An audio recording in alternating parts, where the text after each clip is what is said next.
Oh, hello my friends. Welcome back to the channel. Hope you are enjoying the videos. If so, please like the videos and subscribe the channel. By the way, guys, thank you for all your support. This story has been on hold for a long time, and since there's been some requests for this, enjoy the story. The moon hung high in the sky. That day, the moon was slightly different from the other nights. There were no clouds in the sky, causing the moon to look incredibly bright. Moonlight fell on the land as if lowering a soft curtain between heaven and earth. It may seem beautiful from a distance, but within the gigantic mountain, where the peak reached the sky and the summit was invisible to the eye, the moon turned into something terrifying. Under the moonlight, the pressure in the mountain was continuously erupting forth at a terrifying speed that turned into an invisible typhoon and distorted the entire peak of the mountain. It caused all those within to see the chaotic state around them without even needing to lift their heads. It was midnight. It was the time when the moonlight was the strongest. It was also the time of day when the pressure on the mountain reached its peak. If there was no mist on the mountain, and if anyone lifted their heads and looked from the distance towards the mountain, then they could see Su Ming and the other two standing at the top of the sky. If the watcher lifted its hands, they could touch it. Those who continued upwards past 500 would seem to have entered the sky, and that was so for Yi Wang. He did not know what was happening outside, neither did he know that there were 3 other people fighting hard behind him. He only cared about walking slowly on his path one step at a time, panting harshly. Today, I'll make it to 803. Yi Wang gritted his teeth and walked forward with eyes filled with a burning pride that seemed as if it could scorch all those who looked into his eyes. No one could take more than a dozen steps on the stairs if they had no perseverance while under that pressure. Bai Su was persistent, but within that persistence was a lack of confidence, or else he would not need to look at the ranks on the plate in his hands with each step he took. 556, 557, damn it, Chen Chong surpassed me, he's at 558. Bai Su was vexed. He gritted his teeth and took another step, but the moment he did so, his entire body trembled. He heard a faint roar coming from the highest part of the mountain. That roar was definitely not of man, but belonging to a beast. As the roar echoed through the air, Bai Su trembled. There was a sharp pain in his chest, and he coughed out a mouthful of fresh blood. His body swayed, and he nearly fell to the side unconscious. His face was pale. During that instant, he felt as if the entire mountain turned into a mysterious beast whose form could not be seen. Chen Chong also felt it. He was standing on the 558th step and was just about to take another step forward when his entire body shook viciously. He lifted his head abruptly. His eyes were bloodshot, and blood trickled down from the corners of his mouth. Su Ming was drenched in sweat, but the determination within his eyes did not dim. Instead, it became even stronger. He pressed onward step by step. 548, 549, until he stood at the 557th step. He, too, heard the faint roar. That roar seemed to be filled with rage toward the heavens as it rushed towards him. The moment it came to Su Ming, he froze. There was a sharp pain in his chest, and he coughed out a mouthful of fresh blood. There was a pressuring might within the roar itself, as if it wanted to make all the people who heard it submit to the sound. Yet at the moment his blood stained the ground before him red. The blood-red moon in Su Ming's eyes suddenly burned stronger with a brilliant light. He would not yield. Su Ming lifted his head instinctively, looked towards the top of the mountain, and let out a loud roar. The sound he made was like thunder roaring, and it echoed through his surroundings. The fire burning within his eyes seemed to be ready to spill out as he lifted his right leg and stomped fiercely onto the 558th step. The moment his feet landed, Su Ming trembled and veins popped on his skin as all his manifested blood veins spread all over his body. The red and blue colors crisscrossing all over his body showed that Su Ming was experiencing an indescribable pain, but he did not give up. He would make it to the 563rd step. He would reach the fine control step over there. He did not want to give up this chance. Most of all, he did not want to make the elder disappointed. If he was to make a move, then he would definitely not make himself regret his decisions, now and forever. What he wanted to do was to have no regrets. He would give it his all and fight so that he would never regret. 559, 560, 561. Su Ming took another 3 steps. With each step he took, he could feel his body trembling harshly and letting out sounds that screamed that he could no longer continue. It was as if his flesh and bone were about to be crushed. That sort of pain was nearly unbearable for him, who was merely a teenager of 16 years of age. Two more, Su Ming roared within his heart. He kept telling himself that he had to make it to the 563rd step. Su Ming growled again. He lifted his feet and took another step. The moment he placed his foot on the ground, he felt as if the earth and mountain moved and shook. However, he knew clearly that the earth did not move, neither did the mountain shake. It was he himself that moved. The feeling as if the earth and mountain moved made Su Ming's face void of color instantly. He lifted his head and looked at the sky. It seemed to gradually move away from him, as if the sky itself was moving before his eyes. At that moment, time seemed to have slowed down. Su Ming could tell that his body was falling down slowly. The earth did not move. The mountain did not shake. It was his body that had reached its limit and was falling backwards slowly. The 562nd step is a test. A bitter smile appeared on Su Ming's lips. The earth does not move. The mountain does not shake. Even if you move, none of this changes. Elder, why is it that when I run, it seems like the trees around me are moving? I don't understand. I don't know whether it's my body that's running, or if it's the trees that are moving backwards. Elder, just what is happening? As he was feeling bitter about the situation, a memory of his younger self asking the elder that question surfaced in his head. Your eyes will lie to you. Lasu, once you grow up, you'll understand. What you see might not be real. Perhaps your eyes are deceiving you. Look at that tree. Is it really moving? Is your body moving or the tree moving? Or is it something else? Su Ming remembered that he was still slightly confused and could not truly understand the elder's words when he heard the answer. Yet now, as he recalled it, he was stunned. The one that changed is not the earth, nor the mountain. Because the body moved, that's why everything seemed to have moved, but in truth, the earth did not move. Neither did the mountain move the one that moved. Su Ming widened his eyes. He felt that he had grasped onto a line of thought. The one that moved is my mind. When I ran, my body moved, but the trees didn't move. Yet what my eyes saw were the trees moving. That's because my mind was tricked by my eyes, and it's my mind that moved. Even if my body moved, but if my mind didn't move, then the land, the mountains, the trees, everything wouldn't move. Even my body might be deceived. My eyes, my body, everything can trick my mind and make it seem like I'm moving. Su Ming shivered. Once he understood the concept, there was a roar in his head. The strength of the roar made him feel faint. When the dizziness gradually disappeared, Su Ming stood there, stunned. He lowered his head and looked at the steps underneath his feet, then looked at his surroundings. He was still standing on the steps. His right foot was on the 562nd step, and his left foot on the 561st step.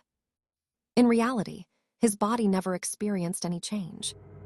Su Ming silently lifted his left foot and went to the 562nd step. Once he did so, he took a deep breath and understanding appeared in his eyes. I get it, if my mind doesn't move, then nothing will move.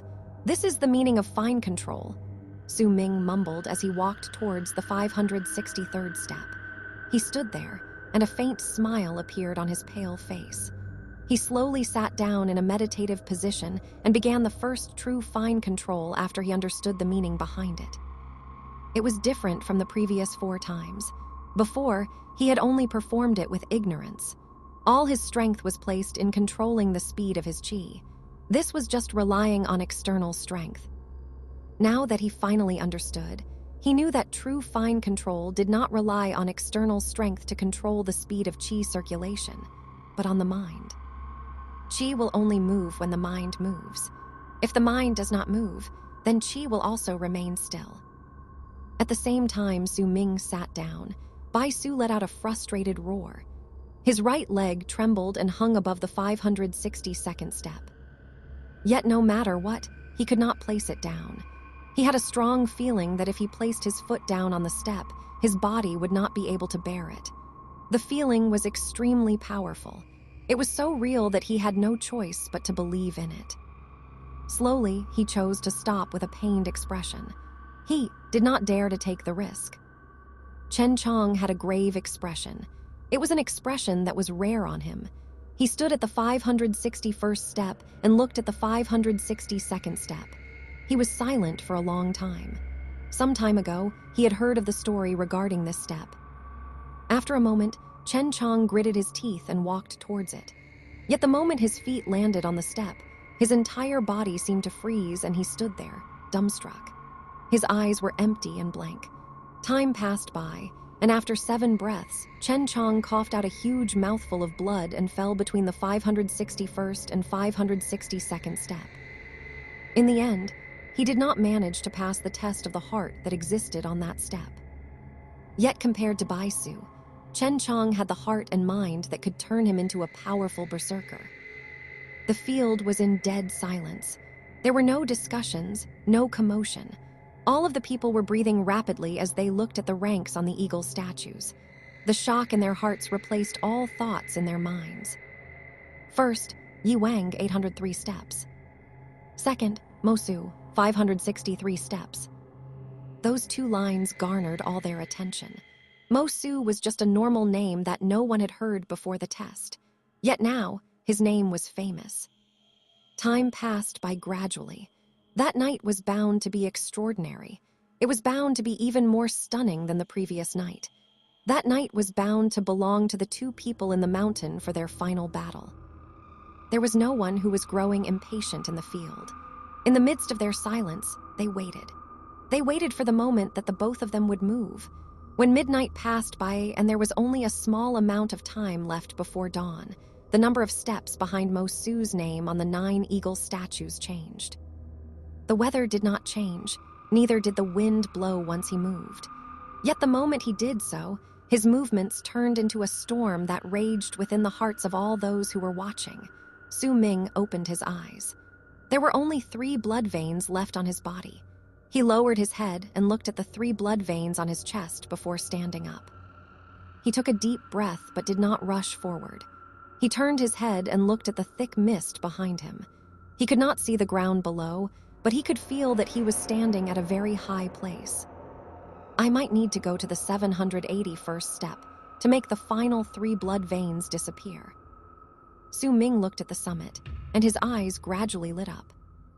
Also, I want to see just how far can I go. Su Ming raised his foot and moved towards the 564th step. Once he stood there, he walked further upwards 1 step at a time without hesitation. He moved forwards 1 step at a time.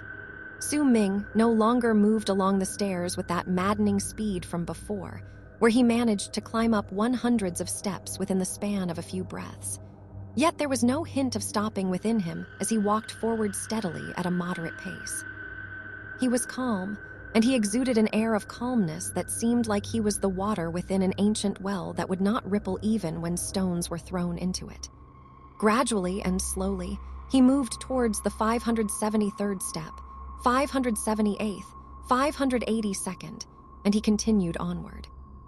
As he pressed onward, all his blood veins surfaced on his skin. A great presence of qi exploded from his body. At the same time, as he continued steadily onward, another blood vein manifested. This path was the path of a strong berserker that belonged to Su Ming. It was an incredibly important stage of metamorphosis in his life. It was a change in his training and understanding of his soul. Every step Su Ming took was turned into figures shown on the number of steps he took on the eagle statues in the field.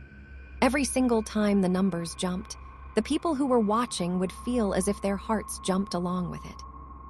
597, 598, 599, 600. He's at the 600th step. That was Yi Wang's limit yesterday. He's still going on. 601, 602. Could Yi Wang not have noticed him? He may be further away, but if this continues, then before long, Mo-su will catch up to him. Due to Mo-su's movements, the quiet field was gradually filled with sounds of discussion. Yet compared to the commotion on the previous night, most of the discussions were held in low voices and whispers. Compared to the crowd that had been watching the first stage since the beginning, there were still some people in the field made up of those who were ranked within the top 50. There were also some people who were ranked within the top 10, and they had formed their own cliques. Yi Wang must be feeling prideful. He always had a habit to not look at the ranking. Well, Yi Wang always believed that the only one who could compete against him was himself. No one else had the ability to do so. Haha, I wonder whether Mo-su will have the ability to become his opponent this time. He's already at the 645th step. That Mo-su is really good, though. I can't compare to his potential. Honestly, I'd really want Yi Wang to look at the plate. I'd like to see his reaction once he knows about Mo-su following close behind his back. Would he turn his nose against him, or will he become slightly excited? The two different crowds in the field talked about different things. Compared to them, there was a crowd in the field that was formed of people of even higher statuses. They were all the leaders of different tribes. Their status and power determined their social standing. The old woman from Dark Dragon tribe looked at Mo-su's name on the eagle statue. Her eyes were gradually clouded with seriousness and mindfulness. She did not know who that person was, but she admired him nonetheless. From what she could presume, no matter which tribe Mo-su belonged to, it could not be from Windstream. If that was the case, then it would be interesting once that person appeared in the field. It's a pity he's not from Dark Dragon tribe, or else I'd do everything I can to aid him in his training. The old woman lamented, looking at Bai Ling and Si Kong beside her. Si Kong isn't the type who can take on large responsibilities. Dark Dragon tribe is falling. As for Bai Ling, she only has a passing fancy towards that Su Ming. She still can't differentiate between gratitude and affection. But as long as she doesn't mingle around that rascal, then time will naturally make her forget about him. What right does that Su Ming have to approach my granddaughter? Unless, of course, he is that mysterious Mo-su. The old woman gave a self-depreciating laugh, and a hint of mockery appeared in her eyes. Located further away was the tribe leader from Black Mountain tribe. His face was dark as he stared at Mo-su's name on the eagle statue. His gaze was cold, yet at the same time, there was mindfulness and shock within his eyes. Bai Su was taught by the elder since he was young and has surpassed those among his generation by leaps and bounds. If it wasn't because the elder had reached a breakthrough and could now stand at the same position as Windstream's Jiang Nan, then he wouldn't have let Bai Su appear. But where did that Mo-su come from? Which tribe does he belong to? I must bring him to the tribe, or else I'll just have to kill him. If anyone were to compare social ranking, then no one else's status was higher than Jiang Nan's in the field. He stood there and looked at the ranking on the eagle statue.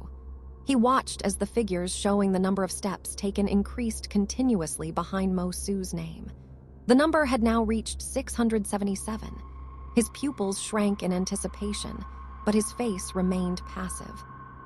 It was as if what had happened was still not enough to shock him. Mo sang, once Su Ming finishes the test, let him stay in Windstream tribe. This place will be more beneficial to him. Jiang Nan spoke slowly as he watched the number of steps taken change once again and become 684. Once he heard Jiang Nan's words, Mo Sang only smiled faintly. He was also shocked inwardly that Su Ming could obtain such a great result. This had completely exceeded his expectations, but there was a reason why he told Su Ming to not worry about revealing his power in the first place. Don't be anxious. We can talk about this once the test ends, Mo-su spoke unhurriedly. There was love and kindness within his eyes as he looked at Mo-su's name on the eagle statue. When he saw that Mo Sang did not immediately reject his proposal, a flash passed through Jiang Nan's eyes. With his level of intelligence, it was only natural that he knew that the conditions he proposed to obtain Su Ming would not be enough. If he can go past 750 steps, Then I will give him the treatment only the son of a tribe leader deserves in Wind Stream tribe like Chen Chong and Wu Sen if he can go past 800 steps. Then he'll become a candidate for my berserker's son. Jiang Nan spoke slowly. What if he goes higher? Mo Sang turned around and looked at Jiang Nan. Higher, all right. If he can climb more than 850 steps, then I'll give him the same privileges and help I provide for Yi Wang. If he can go to the 900th step, then if he agrees to join Windstream tribe between him and Yi Wang, I'll elect whoever reaches Transcendence Realm first as my berserker's son. Jiang Nan fell into momentary silence and looked at Mo Sang before he spoke slowly. He's already at the 700th step. Mo Sang smiled faintly. 700? Su Ming panted harshly as sweat fell continuously off his body onto the stairs. He stood on the 700th step. Dawn was about to arrive, and the moon was starting to darken. Moving forward under this pressure was incredibly hard. A few more blood veins appeared on his body once he arrived at the 700th step. Su Ming did not see how many blood veins had emerged. There was only one thought in his mind. He would continue walking forward until he reached his limit. He let his breathing calm down a bit. Su Ming lifted his foot once again and moved towards the 701st step. Yi Wang was sitting on the 803rd step, unmoving at that moment. The entire mountain was very quiet. He was at the southern side of the mountain, while Su Ming was at the northern side. They were on two different parts of the mountain. When dawn was about to arrive, and the moon started to darken as if daylight was about to arrive at any moment, Yi Wang opened his eyes and looked at the moon. Once daylight is here, I'll begin my last charge. This time, I'll do my best to get to the 900th step, Yi Wang mumbled as a confident smile appeared on his lips. I'm pretty certain that there aren't many people left on the mountain. There should be less than 10, not including myself. I wonder if there's anyone who managed to make it through the 562nd step, but there shouldn't be any. There was a calm pride on Yi Wang's face, but after a moment of silence, he still chose to take out the plate and look. He had initially planned to just take a glance at it to see how many people were left on the mountain. It was just an action of someone who was looking down on other people's actions as he waited for daylight to arrive. His face was calm as his gaze fell upon the plate. He was just going to take a glance. Yet just as he was about to avert his gaze, he was suddenly stupefied. He looked at the plate once again, this time with concentration. Second, Mosu, 716 steps. Mosu, he's walking at night. What an idiot. Yi Wang was quiet for a while, then he looked away from the plate. He closed his eyes and continued meditating calmly as he waited for daylight to arrive. There was not an ounce of panic within him, but there was a light and almost unnoticeable tremble on his eyelids, almost as if they betrayed that it was difficult for him to truly calm down. Mosu's breathing was rapid as he continued walking forward. His mind was blank, and there was only a sort of willpower pushing his body forward, making him continue to walk forth. The blood veins on his body gradually increased. With the addition of each blood vein, he would have additional strength to go on. With that frenzied pace he put on, he walked past the 725th step, 738th step, 751st step, 763rd step, 779th step. The thunderous roars continued with no signs of stopping in his body, but his legs were trembling, and his body seemed to be swaying. It was especially so for his feet, which seemed to have gotten glued to the mountain. Every single time he lifted his legs, pain would shoot through his entire body.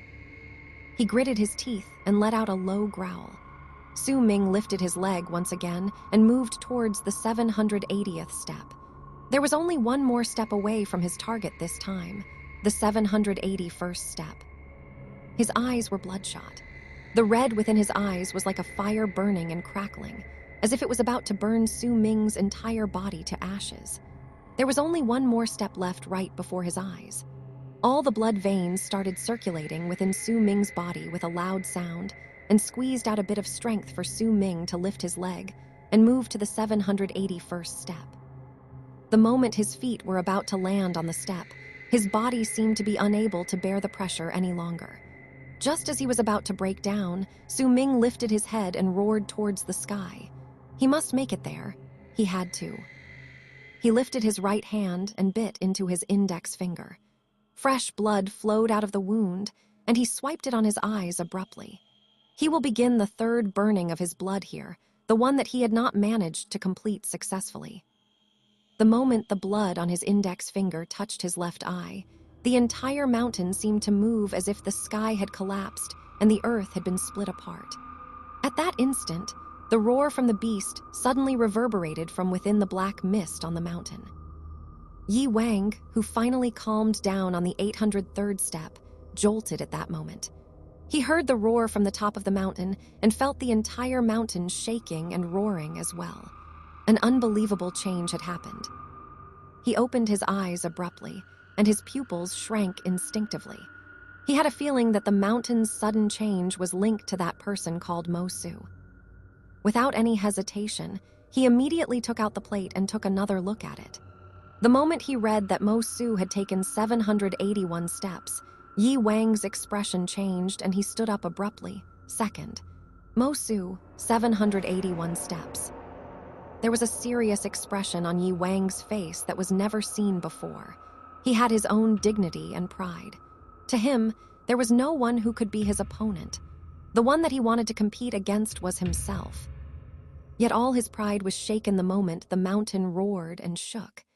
It was as if, at that instant, a strong and unimaginable presence surged from the surroundings, shaking Yi Wang's heart. He could not remain steady, but neither could he ignore it. He stared at the plate in his hands. Never in his life had he been so aware and taken so much notice of someone. This person had far surpassed Wu Sen, Chen Chong, and everyone else besides Yi Wang himself. Now, he was only 20-odd steps away from him. This sort of distance had aroused a sense of pressure and anxiety that was rarely seen and nearly non-existent within Yi Wang. Mo Su, can you qualify to be my rival? There was a cold glint within Yi Wang's eyes. Anyone who would meet that cold look would feel the pride of one, not allowing anyone to surpass him.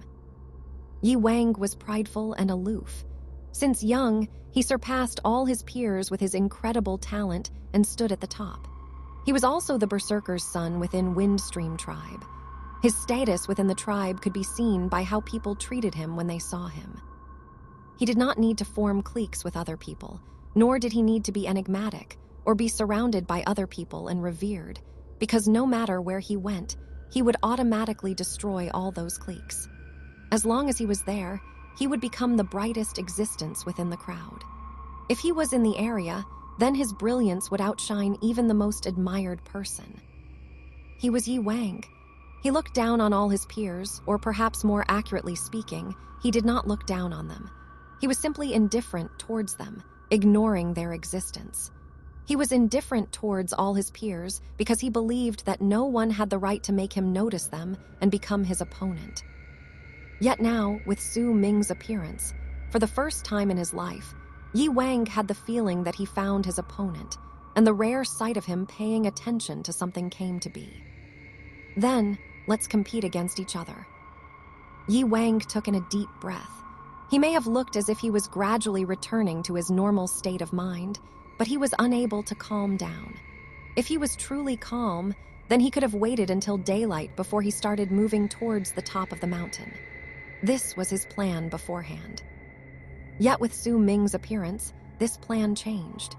This was the first time in Yi Wang's life that he changed his original plans due to someone around his age. With a swing of his sleeve, Yi Wang lifted his feet with a serious look on his face as he walked towards the 804th step. The moment his footsteps landed, his body trembled and his breathing became a bit swifter. Yet, he did not stop. He continued onwards. At that moment, Su Ming stood on the 781st step. His right hand was trembling. The moment his blood touched his right eye, he felt the entire mountain trembling. He felt the strange aura that came from all around Black Flame Mountain expand by leaps and bounds in this place. This was not something that the tiny Black Flame Mountain could compare. It was just a tiny bit of blood. But the aura that erupted forth far surpassed the amount when he finished covering his eyes with blood the second time in Black Flame Mountain. The black mist in the entire mountain started rolling forth violently at that instant. The moment it seemed like a wild beast roared towards the sky from the top of the mountain, and the thunderous roars echoed madly within the mountain. The mist started rolling even more furiously, causing the entire mountain to seem to be alive with excitement. Wisps of air quickly surged into Su Ming's body, causing him to tremble violently, and the sensation as if he was about to explode surged forward once again. Su Ming had once felt the force of the sensation when he previously tried the third burning of his blood, yet the force had become much stronger than before. A trickle of blood appeared at the corner of his mouth. His right hand trembled, and he had no choice but to put it down. The moment he placed his hand down, the roars from within the mountain stopped, and the mist returned to its calm state. The strange aura coming from all around him also disappeared without a trace. Everything returned to a state of calmness. It was as if that scene had only been an illusion, and it had never happened. Su Ming panted harshly and stood on the 781st step. He looked at the summit before him, but did not sit down. He chose to close his eyes while standing instead, and used the very last step with the balanced pressure among the numbers the elder told him to begin refining his body. At that moment, an incredible uproar stirred up a wave of discussions within the field located under the foot of the mountain. Due to the seal, they did not sense the incredible sight that happened within the mountain just moments ago. They only saw the rankings on the 9 eagle statues. They saw the person called Mosu reach the 781st step, and there was only 20-something steps left between him and Yi Wang, who was in first place. The shock they felt stemming from within their hearts, and the looks filled with disbelief and dazedness in their eyes lashed against their bodies, causing their minds to become blank. They were reduced to a state where they could only let out cries of shock. They even saw Yi Wang moving. Among the hundreds of people in the field, there were a large portion of them who did not think too much into why Yi Wang decided to continue moving up the mountain. They only thought that Yi Wang should have been moving in the first place. If they were in his place, then they would surely get up from their rest and continue moving. However, the small circle that consisted of all the prodigies from Wind Stream Tribe ranked within the top 50 were familiar with Yi Wang. Their understanding towards Yi Wang was much better than the rest of the peoples in the field. Once they saw the number behind Yi Wang's name change, the shock they felt in their hearts was much greater than of those who were not familiar with him. Yi Wang looked at the plate. He must have looked at the place. With his personality, once he looked at the plate, he should have felt indifferent towards him, but Mo Su is just too amazing. Even Yi Wang can't remain calm because of him. He changed his rhythm. Once Yi Wang makes a decision, he won't change it easily. He must have been thinking about waiting until daylight before he started moving, but now, because of Mo Su, he changed his plans. Wu Sen's face was pale as he sat far away in a corner. He looked at Mo Su's name on the eagle statue and remained silent. He had been treating Bai Su as his main suspect earlier, but now he felt that Mo Su might be the real person he should be suspecting. But this is just the first stage. We don't compete on our strengths in this stage, but our potential. From what I can tell, it's not as if I don't have a way to get a definite answer as to who stole my blood either. Wu Sen clenched his fists. There were also the leaders of all the other tribes on the field who were staring at the eagle statues and the ranking. They all had their own thoughts, but the only thing that was similar was how they had similar looks of cold detachment as they watched Windstream make a fool of themselves. After all, since the past, forget the top 3, there had never been any outsider who managed to make it into the top 30, much less the top 10 ranks in the test. Yet now, not only were there 2 outsiders who made it into the top 10, but by the looks of it, that person called Mo Su might very well have the ability to compete for first place. While this made them shocked, it also made them laugh within their hearts. Mo Su, just which tribe do you belong to? Why is it that there has never been such a person that appeared in my tribe? If you're willing to join my tribe, then no matter what price I have to pay, I'd be willing to negotiate with you. the old woman from Dark Dragon Tribe lamented, but she also knew that it was impossible. The head of the guards was astounded as he stood among those from Dark Mountain Tribe. He let out a huge breath, and he harbored a similar thought as the old woman from Dark Dragon Tribe. Bei Ling, who stood beside him, had a hint of extreme passion within his eyes. He looked at Mo Su's name. He knew of everything that happened during the first stage of the test. The strongest person he could get in touch to was Wu Sen, yet right before his eyes, he saw a stranger manage to obtain the second place and even earn the right to compete for first place. This was something that made him extremely excited. "This Mo Su is very strong," Bei Ling spoke softly. "That's right, he's really amazing. I wonder which tribe he belongs to. Ah, it's a pity he's not from our tribe." There was admiration within Wu La's eyes. She admired powerful people, especially Mo Su. She saw him rise since the beginning. That sort of feeling, as if she saw the scene personally, made her addicted with it. "Don't you think this, Mo Su's name, is a bit familiar?" Lei Chen hesitated for a moment and spoke since the first time he came back. "Familiar? Lei Chen, what do you mean?" Wu La was momentarily taken aback and turned to look at him. "Perhaps I'm thinking too much. I just thought that the elder's name is Mo Sang, and this person's name is Mo Su. No matter how I look at it, it seems like it's the combination of the elder and Su Ming's names." Lei Chen scratched his head, and there was uncertainty in his eyes. "You're thinking too much?" There was a hint of scorn in Wu La's eyes, and she turned her head away to ignore Lei Chen, choosing instead to look at the ranking on the eagle statues. "Mo Su, why aren't you moving? Yi Wang is already at the 827th step." Bei Ling did not speak, but the faint hint of disdain in his eyes showed his thoughts towards what Lei Chen had said. Lei Chen fell silent. As the people were discussing and looking at the ranks, the air twisted, and suddenly 2 wisps of black mist appeared and traveled to the field before turning into Chen Chong and Bai Su. They arrived almost simultaneously on the field, and they immediately glared at each other when they saw the other. When they returned, the people around them immediately cast their eyes on them. They also caught the attention of Wind Stream tribes, Jiang Nan and Mo Sang, who were located at the further end of the field. "Chen Chong is pretty good," Mo Sang spoke, smiling faintly. "Compared to Su Ming, he's not much." Jiang Nan still looked calm, but he had been inwardly astounded since a long time ago. He may have been somewhat expecting this for some time now, but he did not expect Su Ming to surpass his expectations so much and manage to reach this point. "Mo Sang, let me take care of Su Ming." Jiang Nan turned his head and looked at Mo Sang as he spoke seriously. "Let's continue watching. We can talk later," Mo Su smiled and said. At that moment, a cry of surprise rose abruptly. At the very instant someone shouted within the field, everyone noticed the change. Mo Su's finally moving. This is the final battle. Within the mountain shrouded by black mist, Su Ming stood on the 781st step with his eyes closed. He opened them suddenly, and a bright glint flashed briefly through his eyes. There were only 2 blood veins left on his body. Using the state of mind to move into fine control becomes much harder later. This is the limit of the 781st step. I have 2 blood veins left. The 2 blood veins seem to be stuck together. I can't make them disappear separately, Su Ming muttered softly. But this is the last number. This mountain can be said to be a holy training ground.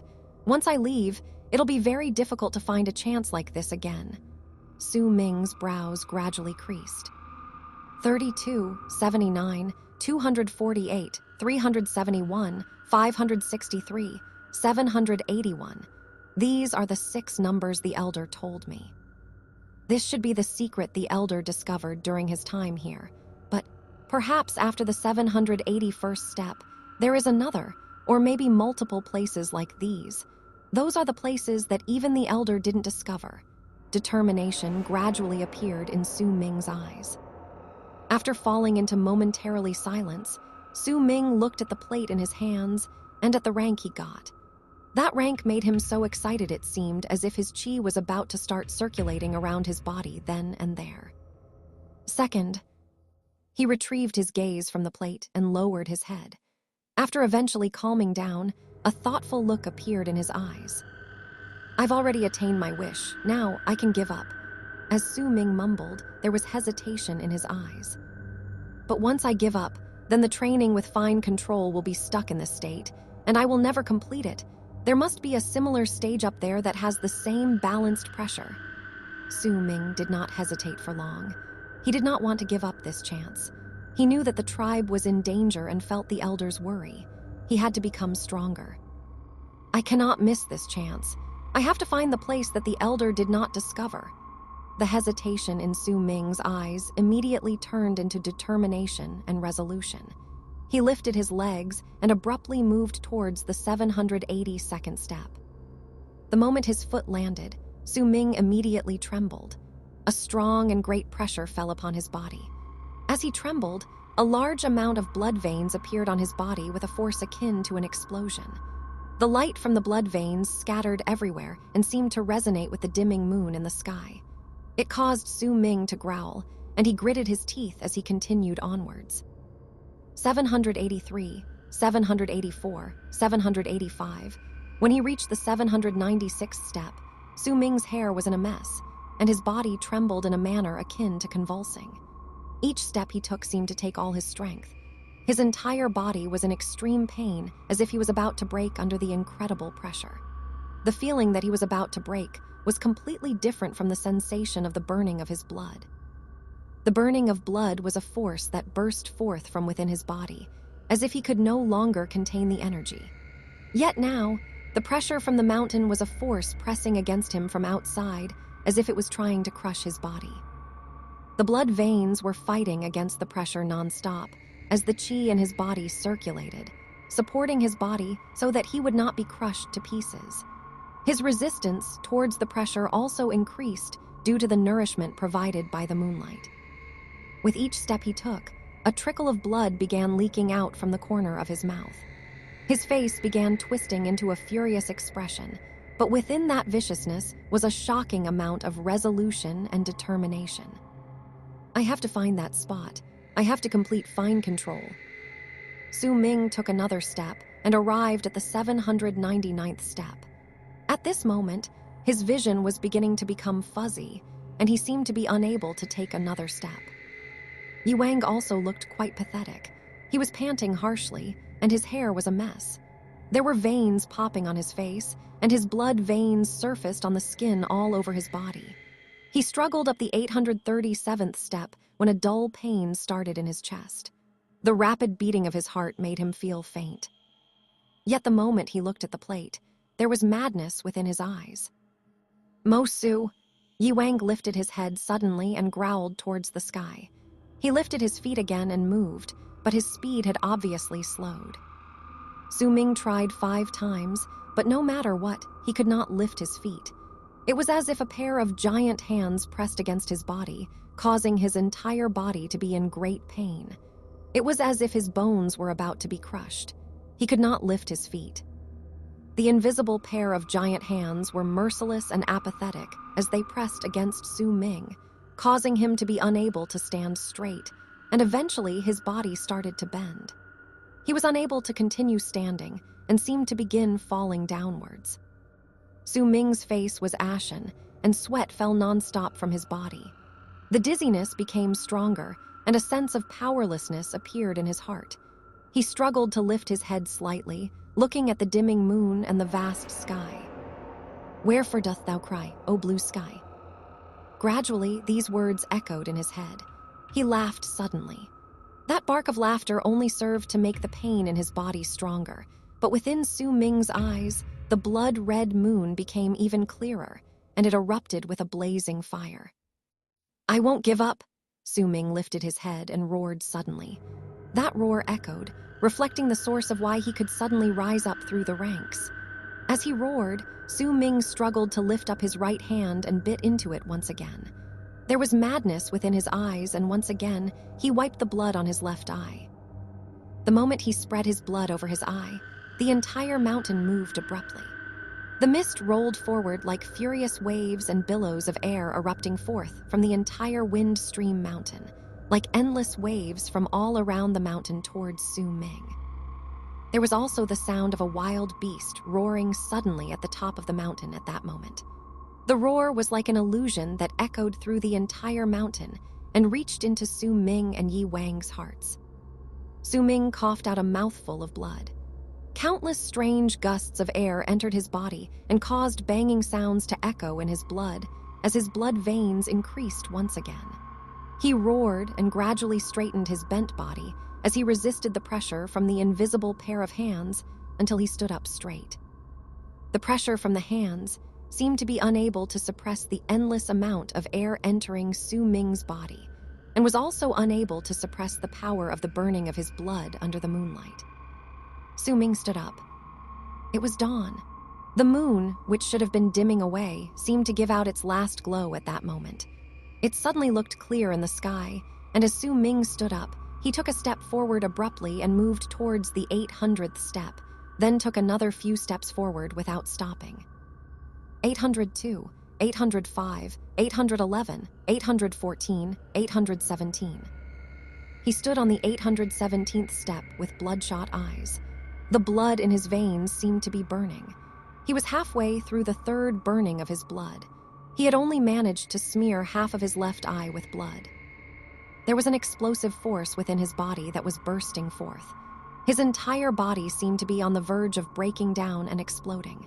Su Ming knew that if he used external strength and forcefully commenced with the third burning of his blood, he would definitely be unable to take it. Yet within this mountain, there was a great pressure, and it aided him.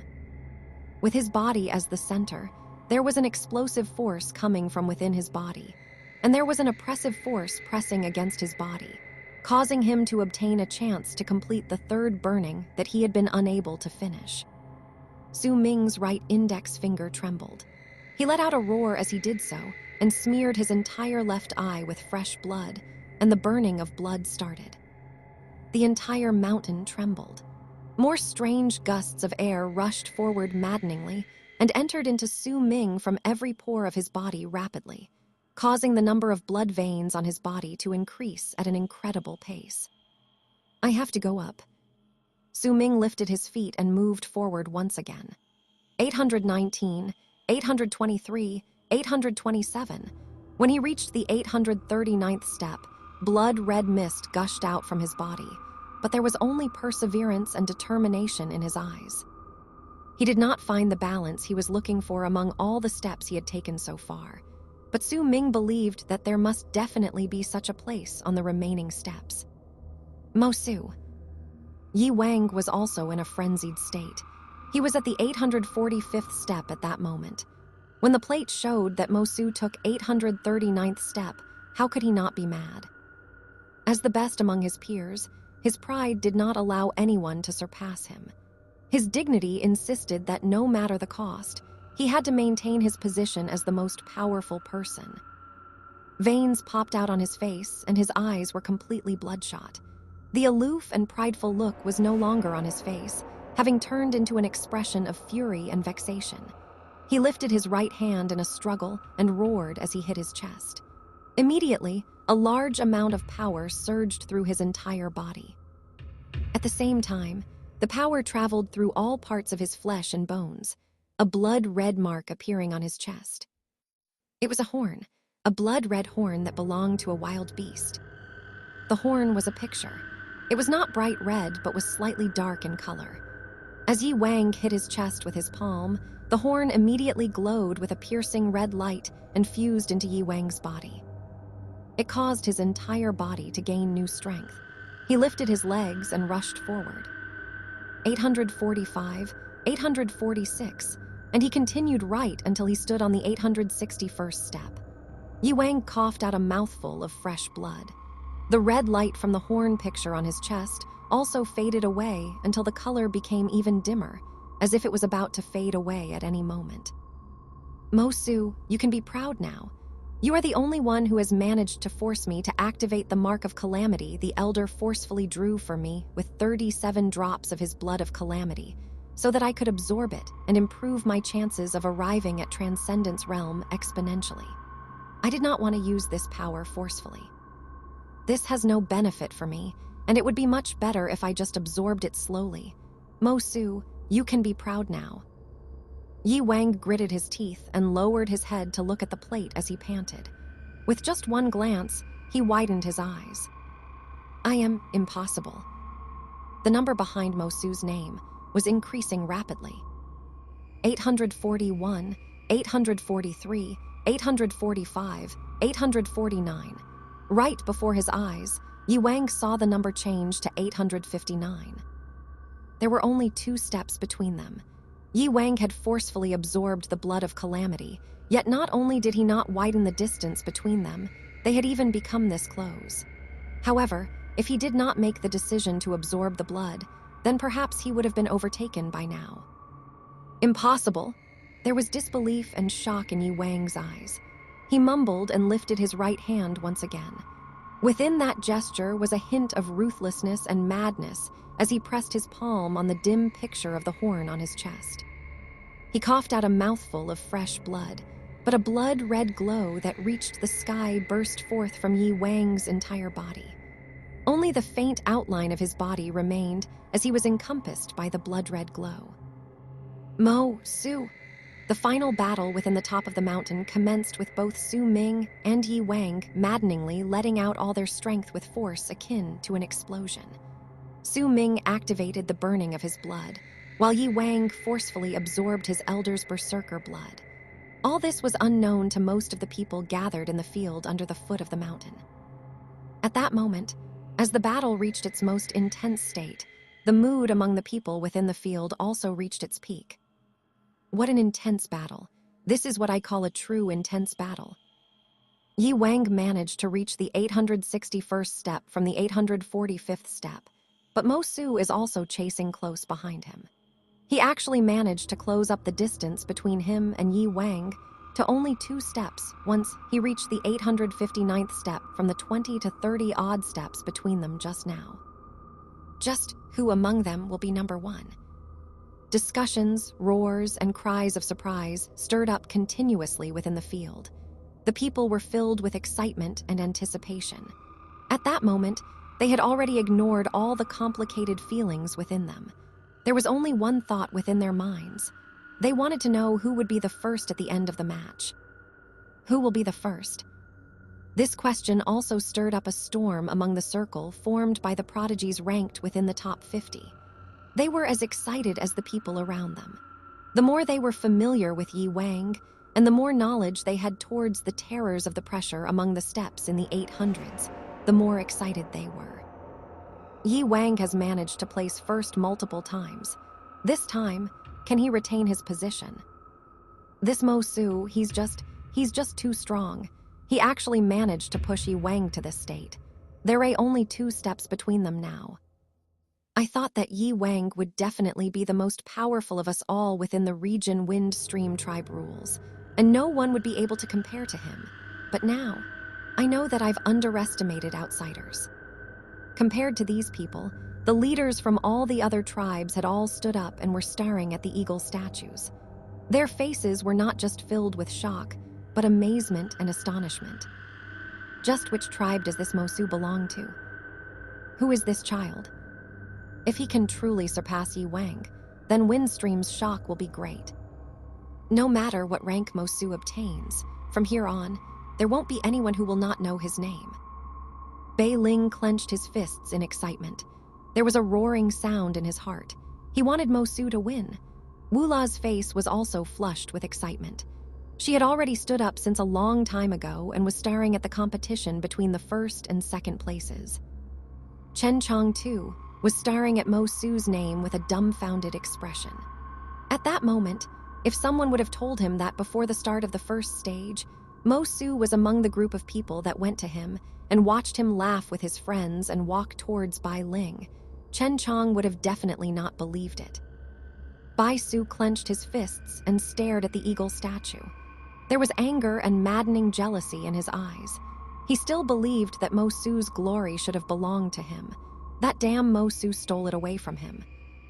Located far in a corner of the field was Jiang Nan. His expression was no longer blank, but shocked.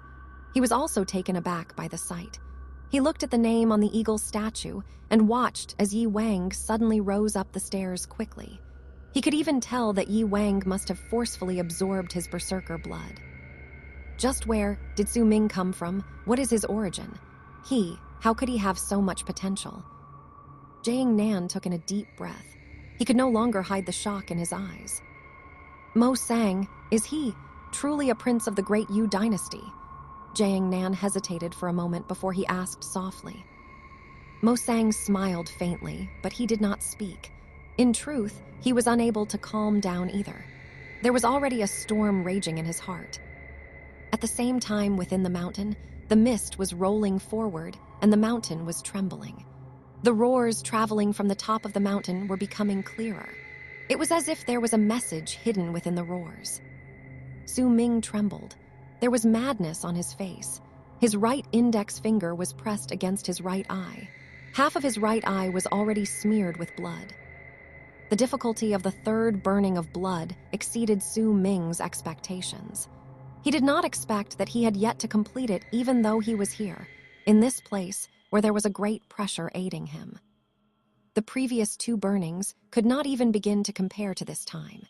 It was as if the third burning of blood among the 9 required times was a hurdle, an obstacle in his path. He stood at the 859th step. This was still not the place he was looking for. As he was going through the ritual of burning his blood, Su Ming felt as if his entire body had just gone up in flames. The blood in his body seemed to be experiencing some sort of change. It was as if it was changing rapidly from normal blood to fire. Su Ming had even considered giving up due to the pain in his body and the oppression from the external world. But the moment he remembered the danger that loomed over the tribe and the worry on the elder's old and wizened face, Su Ming was willing to bear through all the pain. He had to become stronger. He wanted to help the elder. He wanted to protect his own home and his tribe. He wanted to help the tribe to kill its enemies. He would use his blood and tell his enemies that no one was allowed to touch Dark Mountain Tribe. Su Ming let out a roar as if letting out all his pain and suffering.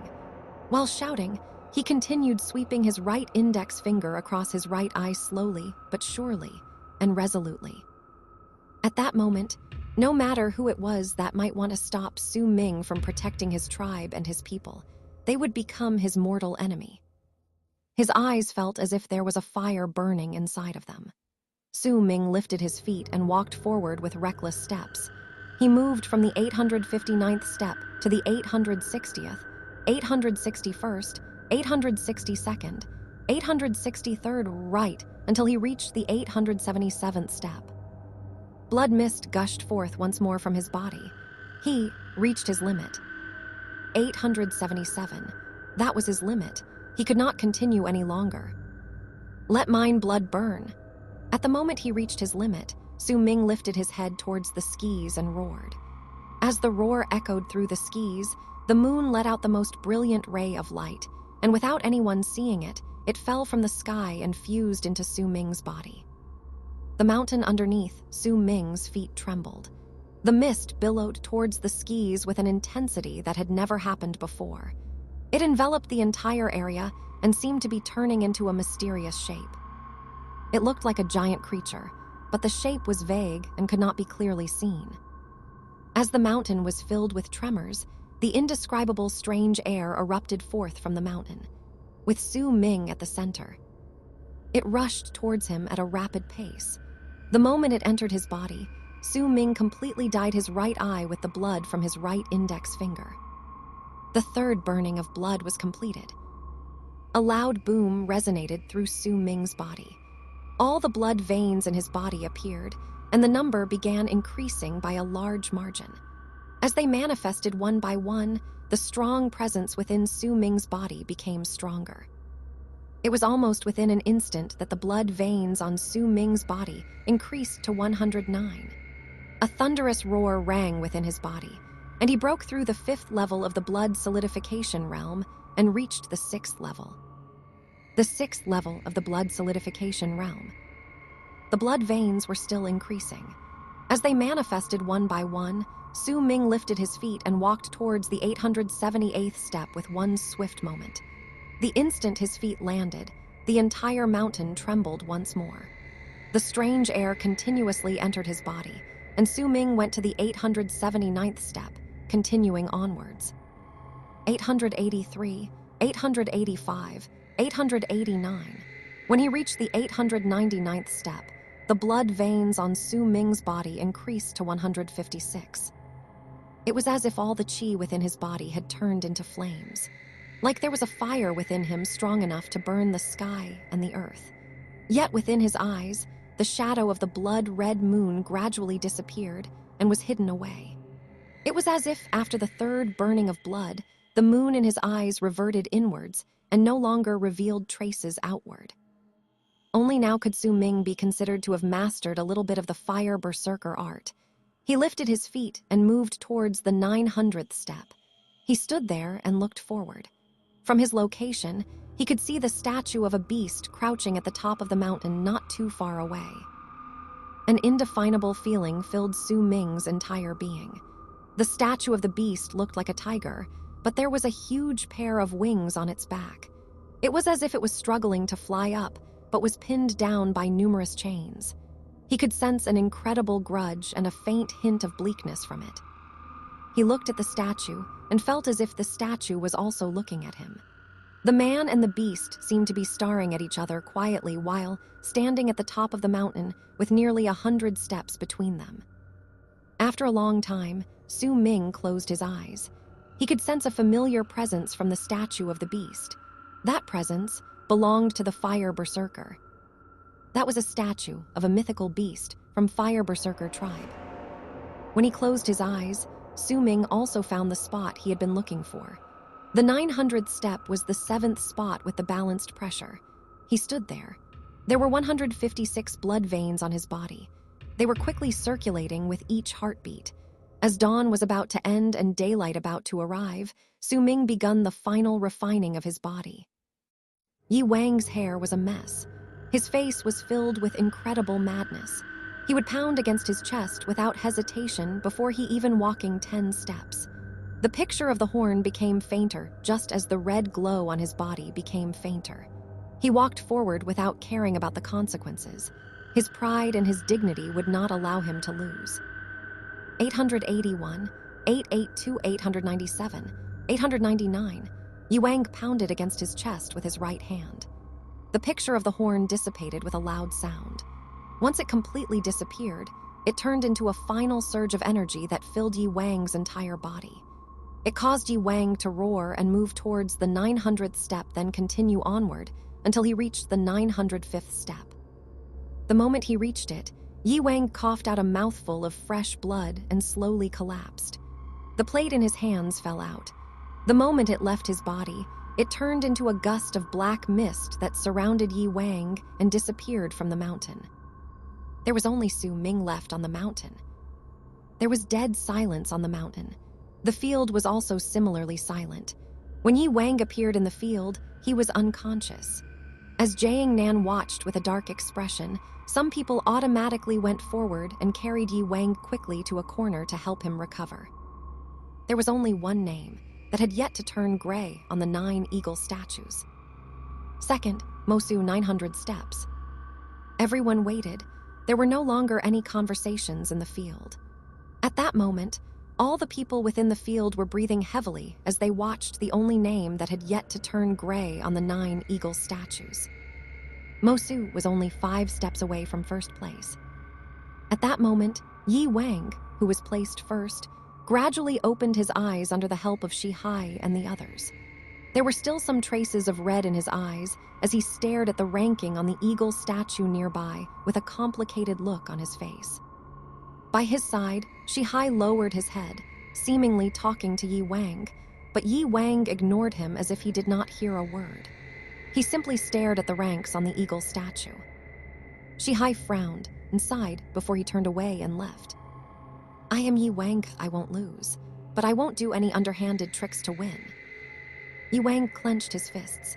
At that moment, he was no longer the prideful, strongest youth, but a normal tribe member who gave it his all and arrived at the 905th step, forced to retreat due to a sustained injury. The anxiety he felt was much stronger than of anyone else's within the field. Even so, he still had his pride and dignity. Shihai's suggestion was a form of humiliation to him. Amidst the silence, the sounds of breathing among the people became even clearer. It was especially so for those who treated Mo Su as an entertainment in the beginning. At that moment, their minds were blank, and there was only disbelief and shock left. They had just witnessed a miracle. They saw a person rising up with their own eyes. They saw something so insane it reduced them to a state of awe. Never had there been a person who managed to reach the top from the last place. Never had there been a person who surpassed Wu Sen, Bai Su, and Chen Chong, much less pushed Yi Wang until he was injured, forcing him to leave Windstream Tribe competition's first stage. Because of that, as of then, the mountain belonged to one person only, Mo Su. The prodigies who entered the top 50 ranks were now in a state of dead silence. They looked at Mo Su's name on the 9 eagle statues silently with complicated expressions on their faces: admiration, jealousy, expectancy, and other emotions. The leaders from all the tribes were in the same state. There was nothing different in what they felt. Mo Su now held a very high position within their hearts. This person was bound to create a storm the moment he returned. Too many people wanted to know just who he was. How did he look like? Yet due to Su Ming's incredibly unassuming looks, it was rare that anyone would have taken note of his existence before the test. Even the man who pulled him along to meet Chen Chong was looking at the name on the eagle statue, anxiously, with excitement and anticipation. Only an old man with a sharp mouth and cheeks of a monkey stood in the crowd with a shocked expression. He was certain that every single time someone gave up and returned, he would be the first to see them. Yet at that moment, when everyone except Mo Su returned to the field, he discovered belatedly that among these people who came back, none of them were the young fellow he first approached. "Impossible," Bei Qing muttered. He looked at Mo Su's name on the eagle statue, still finding it hard within him to believe it. Could it really be him? Mo Sang and Jiang Nan did not speak to each other where they were at the corner located further away. They were quietly looking at the eagle statue. Mo Sang still had a blank expression on his face, but his heart was pounding rapidly against his chest. Jiang Nan had witnessed Su Ming's entire progress. At that moment, the shock on his face could no longer be hidden. He did not expect that Su Ming, whose existence was akin to an ant earlier, who he did not think too highly of, and who he thought would be lucky to even get into the top 50, had time and again exceeded his expectations and delivered multiple surprises to him. Now, he had even reduced Jiang Nan to a state of shock. Jiang Nan thought about Su Ming's origins seriously. Mo Sang's words once again echoed in his head and made him more uncertain. A long time passed by, but there was no hint of impatience among the people in the field. They were all waiting. When the first rays of light appeared at the horizon and morning arrived, Su Ming opened his eyes where he stood on the 900th step. There was only one blood vein left on his body. As he opened his eyes, that blood vein disappeared. He lifted his head and looked at the top of the mountain, which was lit up by sunlight. It was a pity that it was shrouded by mist and was not clear as it had been during the night. Su Ming fell into momentary silence and looked at the plate in his hand. 905, Su Ming mumbled. Since I'm already here, I might as well compete against him. Su Ming lifted his head. His eyes were filled with determination.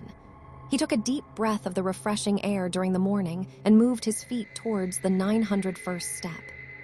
But it was already morning, and there was no longer any moonlight.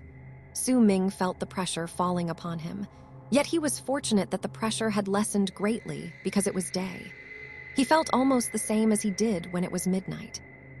Yet even so, he was already at the 900s. He was already very near the summit. The force of the pressure here was enough to crush a person alive.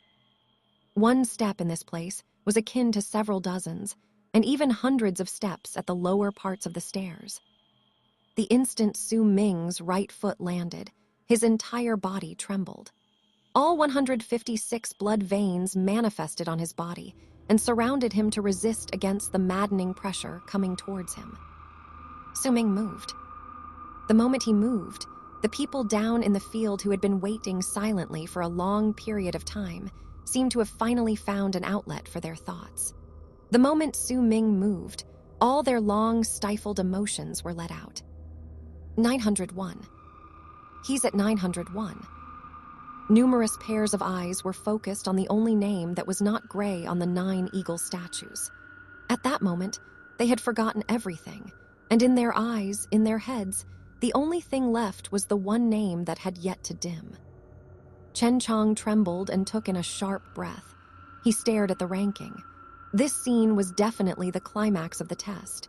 It was, in fact, much more intense and exciting than of any other previous times the test was held. He did not want to miss even a single moment of it. Bai Su clenched his fists. The cold glare in his eyes became thicker, with hints of jealousy hidden within that seemed to have turned into a strong killing intent filled with resentment. The other person who had similar killing intent was the tribe leader from Black Mountain Tribe. He stared at Mo Su's name on the eagle statue with such a cold expression it was like ice that would never melt. 902. The moment the number behind Mo Su's name turned into 902, all the hearts of the people watching in the field jumped. It was as if with each step Su Ming took, he was not just stepping on the stairs on the mountain, but he was also stomping on all the hearts of the people gathered down below. This was a rare sight. This alone meant that right then, Su Ming was regarded with great importance by the people. It was clear that each and every one of his actions could stir up their emotions. In the past, this was Yi Wang's glory and pride alone. Yet now, Yi Wang had turned into a bystander. He sat at a distance not too far away as he watched the changes in the number of steps Su Ming took, his heart lurching with each step taken. This sort of feeling was foreign to him, and it was an emotion that was carved deep into his bones. 903. He's at 903. There are only 2 steps left before he ties with Yi Wang. With 3 steps, he'll surpass Yi Wang and place first. Can he become first? The pupils of the old woman from Dark Dragon Tribe shrank as her breathing became rapid. Bai Ling, who was by her side, was no longer daydreaming, but had her head lifted as she looked at Mo Su's name. Her brows were slightly crinkled. Shan Hen was still sitting quietly at the place where Dark Mountain Tribe was gathered. He may still be sitting, but there was a strange glint within his narrowed eyes. Bai Ling was in a state of excitement. With his current status within Dark Mountain Tribe, he would not have revealed such an expression so easily and had to make sure that he was always aloof, but at that moment, he could no longer suppress his excitement. He had even envisioned himself as Mo Su. That sort of thrill he felt as Mo Su surpassed the prodigy of Windstream Tribe was so thrilling it made him clench his fists. Wu La was even more excited than he was. Her face was completely red as she stood there with her heart pounding rapidly against her chest. She wanted to just jump up and tell Mo Su to walk faster. Lei Chen had already given up on wondering whether Mo Su was Su Ming. There were just too many uncertainties to it. 903. Mo Su is at 903. Wu La was, after all, still just a girl. At that moment, she was pointing at the name on the eagle statue excitedly. There was a flash of exhilaration in her eyes. There was even a strange emotion hidden faintly under that layer of excitement. An even stronger commotion stirred up within the field. While buzzing sounds echoed around, Yi Wang sat there with his legs crossed. His eyes were once again bloodshot. He clenched his fist tightly. It was difficult to use words to express the array of emotions within his heart at that moment. He was once the best among all. He once stood at the top and held all the attention and anticipation from the people in the field. Yet now, he had become one of the bystanders. That sort of change was difficult for him to accept. Even the cries of surprise and shock were like a knife stabbing and twisting into his chest, causing him great pain. Su Ming stood at the 903rd step. He may have been standing straight, but his body was trembling as if he was about to fall at any moment. Despite it being daytime, the pressure in the 900s was still unimaginably great. He only took 3 steps forward, but Su Ming felt as if he had reached his limit. There was pain traveling through his entire body, and it was no longer pain that could be resisted by using the blood veins as a shield. There were moaning sounds echoing around his ears, and those sounds came from his bones, telling that they could no longer bear with the pressure. As he stood there, Su Ming panted harshly. His heart pounded as if it was about to break, and each heartbeat turned into a sharp pain that turned his face pale. There were only 2 more steps till 905. There was no way he could rest here. Due to the presence of the pressure, even if he were to rest, it would be hard for him to circulate the qi in his body. Su Ming trembled. He lifted his right foot and placed it on the 904th step. The moment his foot landed, a thunderous roar arose from his entire body. Su Ming coughed out a mouthful of fresh blood, and his body seemed to fall, but he bore with it until he stood straight. Then he moved his left foot towards the 904th step. His entire body felt weak. It was as if the entire mountain was pressing against his body. His vision swirled 904. The moment Su Ming landed on the 904th step, all the hearts of the people gathered in the field jolted at the same time. A complicated look settled on Jiang Nan's face. He looked at Mo Su's name on the eagle statue silently. By his side, Mo Sang also kept quiet. At a further corner, Yi Wang's heart was pounding. He wanted to continue sitting, but his body had instinctively stood up as he stared intently at Mo Su's name on the eagle statue. He did not spare his attention to anything else. In fact, no one had paid attention to him when he stood up. At that moment, everyone's gazes were on the eagle statues and Mo Su's name. Anxiety, restraint, and silence formed a strange sort of force that covered the entire field like a layer of pressure that turned the place into what could only be called the true quiet. They were waiting for Su Ming to move one more step until he reached the 905th step. Yet even after a long while, the number behind Mo Su did not change. However, all the people continued waiting. No one spoke, neither did anyone discuss among themselves. Even the sounds of their breathing had weakened. After a while, the number behind Mo Su suddenly changed. The number turned from 904 to 905. The moment the change happened, the entire field erupted in an explosion of sound that shook the surroundings. 905, he tied with Yi Wang. Mo Su, Mo Su, Mo Su. Yi Wang was pale. It was as if there was a great force that knocked into him, causing him to stagger backwards 2 steps. His eyes gradually became blank, and there was a wan smile on his lips. At the same time, the moment Su Ming arrived at the 905th step, his face also turned into a similar shade of white as Yi Wang's. He wanted to take another step forward, but he did not have the strength to do so. He turned around and looked at the mist-covered summit. Su Ming panted harshly, but his eyes were bright. He may not have arrived at the top of the mountain, but at that moment, there was no doubt that he stood at the top. Gradually, Su Ming lifted his head and looked at the sky, which seemed to be within reach, and raised his right hand slowly. He could not touch it, yet as he closed his eyes, he had the impression that he had closed the distance between himself and the sky. Among all those living on the land, who will be able to see the end of the horizon? Su Ming mumbled. He opened his eyes and no longer looked at the sky. Instead, he cast his gaze into the distance towards the horizon, the point that seemed like the end of the sky. He saw the land in the distance through the mist. There was only an indistinct, vast mass of ground beyond. He did not know what that place was. He did not even know whether there was another tribe there. That place was so far away. After a long while, the smile on Su Ming's face became wider. He seemed to have forgotten his fatigue as he took in a deep breath of the refreshing air in the mountain. I don't know whether I can reach Transcendence Realm. I don't know whether I can fly in the sky with my own strength like a bird, but now I'm standing here. I can fly here. There was wind blowing at the moment, lifting up Su Ming's long hair and blowing away the sweat on his body. Su Ming brought out the plate and threw it down towards the foot of the mountain. The plate quickly fell and turned into a gust of black mist, rushing towards Su Ming as if it was going to surround him and bring him away from the mountain. The moment the black mist arrived, Su Ming jumped towards the vast land before him. It was a crazy move. Su Ming's body was entirely suspended in air like he was standing in midair. It was as if he was flying in the sky with his own power. Flying may not seem hard, but in truth, it was a right only reserved for the berserkers who had reached the transcendence realm.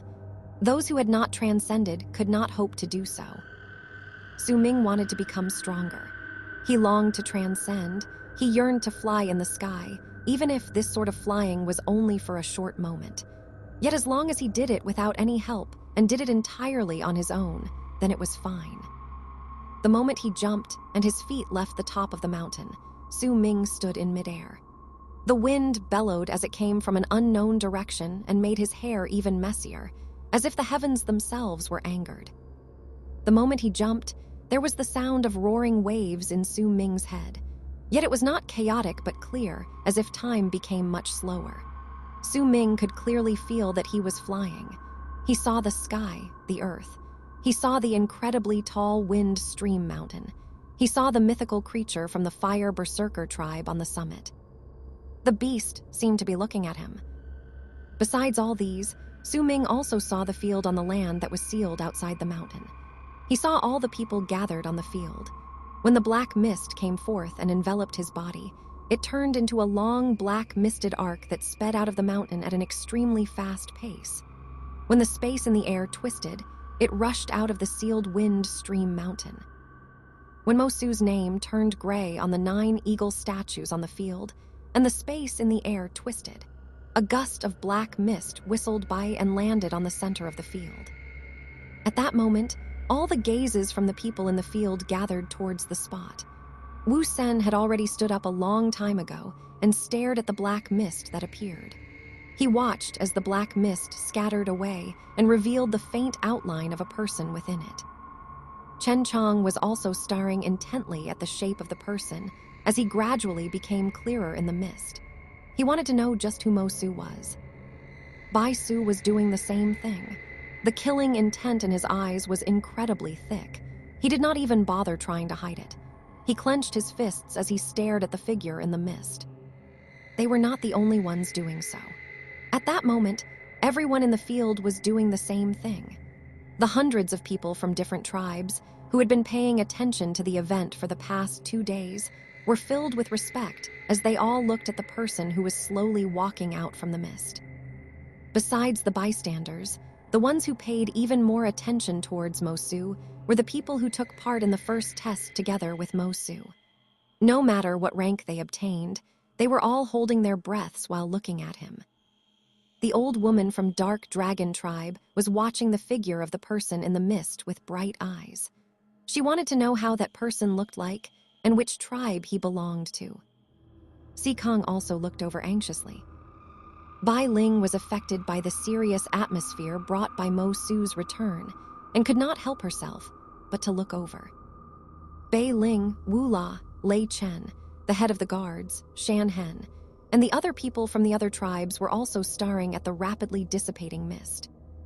Yi Wang took in a deep breath, which seemed to somewhat quell the complicated feelings in his heart. He stared at the person who walked out of the mist. All the people's eyes were focused upon one person. As the mist scattered away and Su Ming walked out, a countless number of gazes were trained on him. When the mist was completely gone and his face was clearly revealed to all the eyes in the field, the entire field fell into dead silence. He had a normal face and wore a normal shirt made of beast skin. He did not have Wu Sen's sullen attitude, Chen Chong's charisma, which allowed him to be surrounded and revered by people, nor did he have Bai Su's mysteriousness, and he most certainly did not have Yi Wang's prideful aloofness. If he stood in a crowd, it would be difficult for anyone to take note of him. That was how normal he was. Yet now, everyone knew that this person might have been normal before the test, but after the test, he was a definitely extraordinary presence. He was just like the sun, and he shocked the world even though he was previously unassuming. When Chen Chong saw Su Ming, he was stunned. He did not think he would be such a normal-looking person. He looked so normal it was difficult for anyone to remember him, but somewhere on his mind, he had a vague recollection that this person had been among the crowd of people who surrounded him before the test, yet at that time, He hadn't cared about that person. Chen Chong had completely ignored him. Bai Su also saw Su Ming. He remembered nothing about him. Even if he had seen Su Ming before, he had immediately ignored him. Thus, upon seeing him, he was also stunned.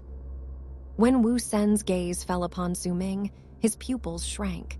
His instincts were screaming at him that there was a high chance that this was the person who had stolen his blood of corpses. But Wu Sen's face became bitter. He did not dare ask for it. This Mo Su was just as prodigious as Yi Wang. From now on, his name would travel to all parts of the region. Praise gradually appeared in the eyes of the old woman from Dark Dragon Tribe when she saw the average-looking Su Ming. The first impression was very important to decide whether a person would like or hate another. It was just like how she had looked down on Su Ming and now approved of Mo Su. It was a wonder what would be her level of shock and conflict in her heart when she learned that both people were actually one and the same. Si Kong's heart pounded against his chest. There was admiration in his eyes. He admired the strong, and it was especially so for this person before him. He was at the same level as Yi Wang. Bai Ling stared at Mo Su with a dumbfounded expression. She was shaking slightly. She saw Mo Su's eyes. Those eyes were somehow familiar to her, but she did not know that those pair of eyes had appeared just 2 days ago and were looking at her. Bei Ling, Wu La, Lei Chen, and all the other people from Dark Mountain Tribe looked at Su Ming as he walked over one step at a time. The entire area was still silent. At that moment, Su Ming's heart pounded hard against his chest. He might have seemed calm on the outside, but he was extremely nervous. He had never been the center of attention of so many people before. After all, he was still just a child. As Su Ming moved forward, the crowd started opening a path for him. It was as if there was a piercing glow that could burn other people on the average-looking Su Ming, causing them to have no choice but to retreat. He might not have Wu Sen's sullenness, but his face, normal as it seemed, brought in people the feeling of serenity and terror akin to the calm before a storm. He might not have Chen Chong's charisma that allowed him to be surrounded by other people like the moon with the stars, but on his average body, it seemed as if there was a resolution that could knock aside all the stars and the moon. He did not need to be surrounded by people. He might not have Yi Wang's prideful aloofness, but he had earned the right for even Yi Wang, prideful as he may be, to have to look at him. It's him. There was a man among the crowd who retreated to open up a path with an awestruck face. He was the one who had pulled Su Ming along to find Chen Chong. He hadn't expected that the person he had dragged with him was Mo Su. Standing further in the distance was an old man with a sharp mouth and cheeks of a monkey. He also widened his eyes. He might have had some guesses earlier, but when he saw it with his own eyes, he was still in a state of disbelief. Before the first stage of the test, there were 3 people who were the center of attention in the field: Chen Chong, Bai Ling, and Yi Wang. These 3 people were like centers of attention that attracted a lot of gazes upon themselves. Yet now, there was only one center of attention in the field. Mo Su. As Su Ming was walking forward, a voice traveled out from within the silent crowd. That voice belonged to Yi Wang. Su Ming stopped. He turned around and looked at Yi Wang standing not far into the distance. This was the first time they had equal contact. It was completely different from the first time Su Ming had looked at him from among the crowd. Mo Su, let's compete again during the second stage. Yi Wang spoke slowly. There was persistence on his face. Even if the match ended with a tie and they were both placed first, his pride did not allow him to accept that result. He wanted to compete again, even if it was for the second time or the third. I won't enter the second stage of the test. Su Ming fell silent for a while before he spoke calmly. He respected Yi Wang as his opponent. Once he finished speaking, Su Ming turned away and his gaze fell upon Mo Sang sitting in the distance. He saw a smile on the elder's face and saw within his eyes the message that told him not to reveal his identity. Su Ming turned away. This time, he looked at Dark Dragon Tribe and at Bai Ling, who was standing beside the old woman. He smiled faintly and walked towards Bai Ling with the anxiety, stemmed from being the center of attention ever since he came back. Care to walk in circles with me tomorrow night? When Su Ming walked towards her, he ignored the dumbstruck old woman and the excited Si Kong and looked into Bai Ling's eyes, winking as he whispered to her. Bai Ling was stunned. She did not know what to say, but the moment she heard the 3 words walk in circles, saw Su Ming wink at her, and remembered those familiar eyes, she trembled slightly, a soft blush coloring her cheeks. She nodded her head. Su Ming left. Once he left, the crowd in the field also gradually dispersed as the people went to the leaders of their tribes and went back to their lodgings in Wind Stream City. The first stage of the test was over. There would be a night of rest before the start of the next part of the test the next day. The second stage may not be a test of actual combat, but it held a lot of importance by showing the participants' power. In the past, there would be a lot of people who entered the first stage of the test and did not participate in the other 2 stages, but these people were mostly ranked below the top 50. There had never been someone who had managed to place in the top 10 ranks and bowed out of the other 2 tests. That was why Su Ming and Yi Wang's conversation caused a storm to rage within the hearts of the people in the field. However, they did not talk about it. They only watched silently as Su Ming left. The participants who were getting ready for the test next morning left especially quickly. They had to hurry up and use the night to train to make sure their bodies were in top condition, while getting rid of the injuries they sustained due to the pressure from the mountain in the first stage. The injuries sustained by Chen Chong and the others were not light because they had forcefully moved forward during the first stage of the test. They would require help from the powerful berserkers from their tribes to be able to recover by next morning. Even Wind Stream Tribe's elder, Jiang Nan, did not waste time loitering in the field. Yi Wang's forceful absorption of his berserker blood would have left behind a lot of problems. He would have to go and help him soothe his qi. When Su Ming came, it was Shihai who had brought him. It was the same when he left. Shihai seemed to be conflicted, and he hesitated as if about to say something, but he remained silent in the end. He swung his sleeve and brought Su Ming away from the place towards Wind Stream City in a whistle of wind. As the crowd gradually diminished, the field became more deserted.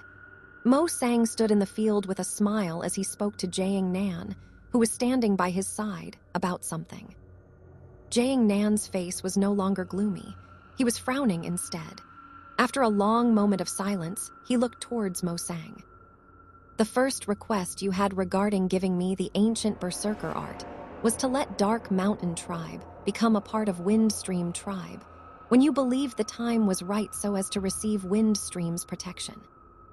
Your purpose for doing that was definitely to give Black Mountain Tribes, Bai Tu, a chance. You will take away 3 of the strongest berserkers in Dark Mountain Tribe and greatly reduce the defense of your tribe. If Bai Tu comes to Wind Stream, then you will use the chance to observe his power. If he doesn't, then it means something unknown has happened to his training. This move of yours, where you kill 2 birds with 1 stone, is ruthless indeed. Jiang Nan looked at Mo Sang and gritted out each word. I never intended to hide it from you, Mo Sang spoke, smiling. If Bai Tu had come, you could then have made changes according to your judgment. If he didn't, then you'd be leaving behind a weakened tribe to tempt him into attacking it. I can tell that you have a backup plan within the tribe. If Bai Tu was to really attack Dark Mountain Tribe, then due to my promise to you, Dark Mountain Tribe would become part of Wind Stream, which would make Bai Tu wary. Due to your understanding of Bai Tu, if he had just arrived at a breakthrough, then his powers would still be wild and hard to control. I would definitely need to lend a hand, or else Wind Stream would lose all their esteem in the region, since they couldn't even defend an affiliated tribe. It would make others think that I'm afraid of Bai Tu. Jiang Nan slowly spoke about these things.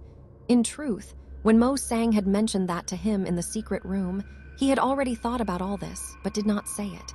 He wanted to keep those thoughts to himself and think about it later so that he could make Mo Sang pay a greater price. Now, he found the price. Not bad, that's what I've been thinking. It's a pity Bai Tu didn't make a move. Mo Sang frowned slightly as he looked towards Jiang Nan. Jiang Nan's gaze was complicated as he looked into Mo Sang's eyes. After a long while, he sighed. If it weren't because that child looked so different from you, I'd truly think that he is of your blood. Jiang Nan lifted his head and looked towards the direction Su Ming had disappeared. To me, he is of my blood. There was a hint of nostalgia in Mo Sang's eyes as he spoke softly. Mo Sang, in terms of intelligence, I cannot compare to you. This has nothing to do with our cultivation. I knew that since I was young.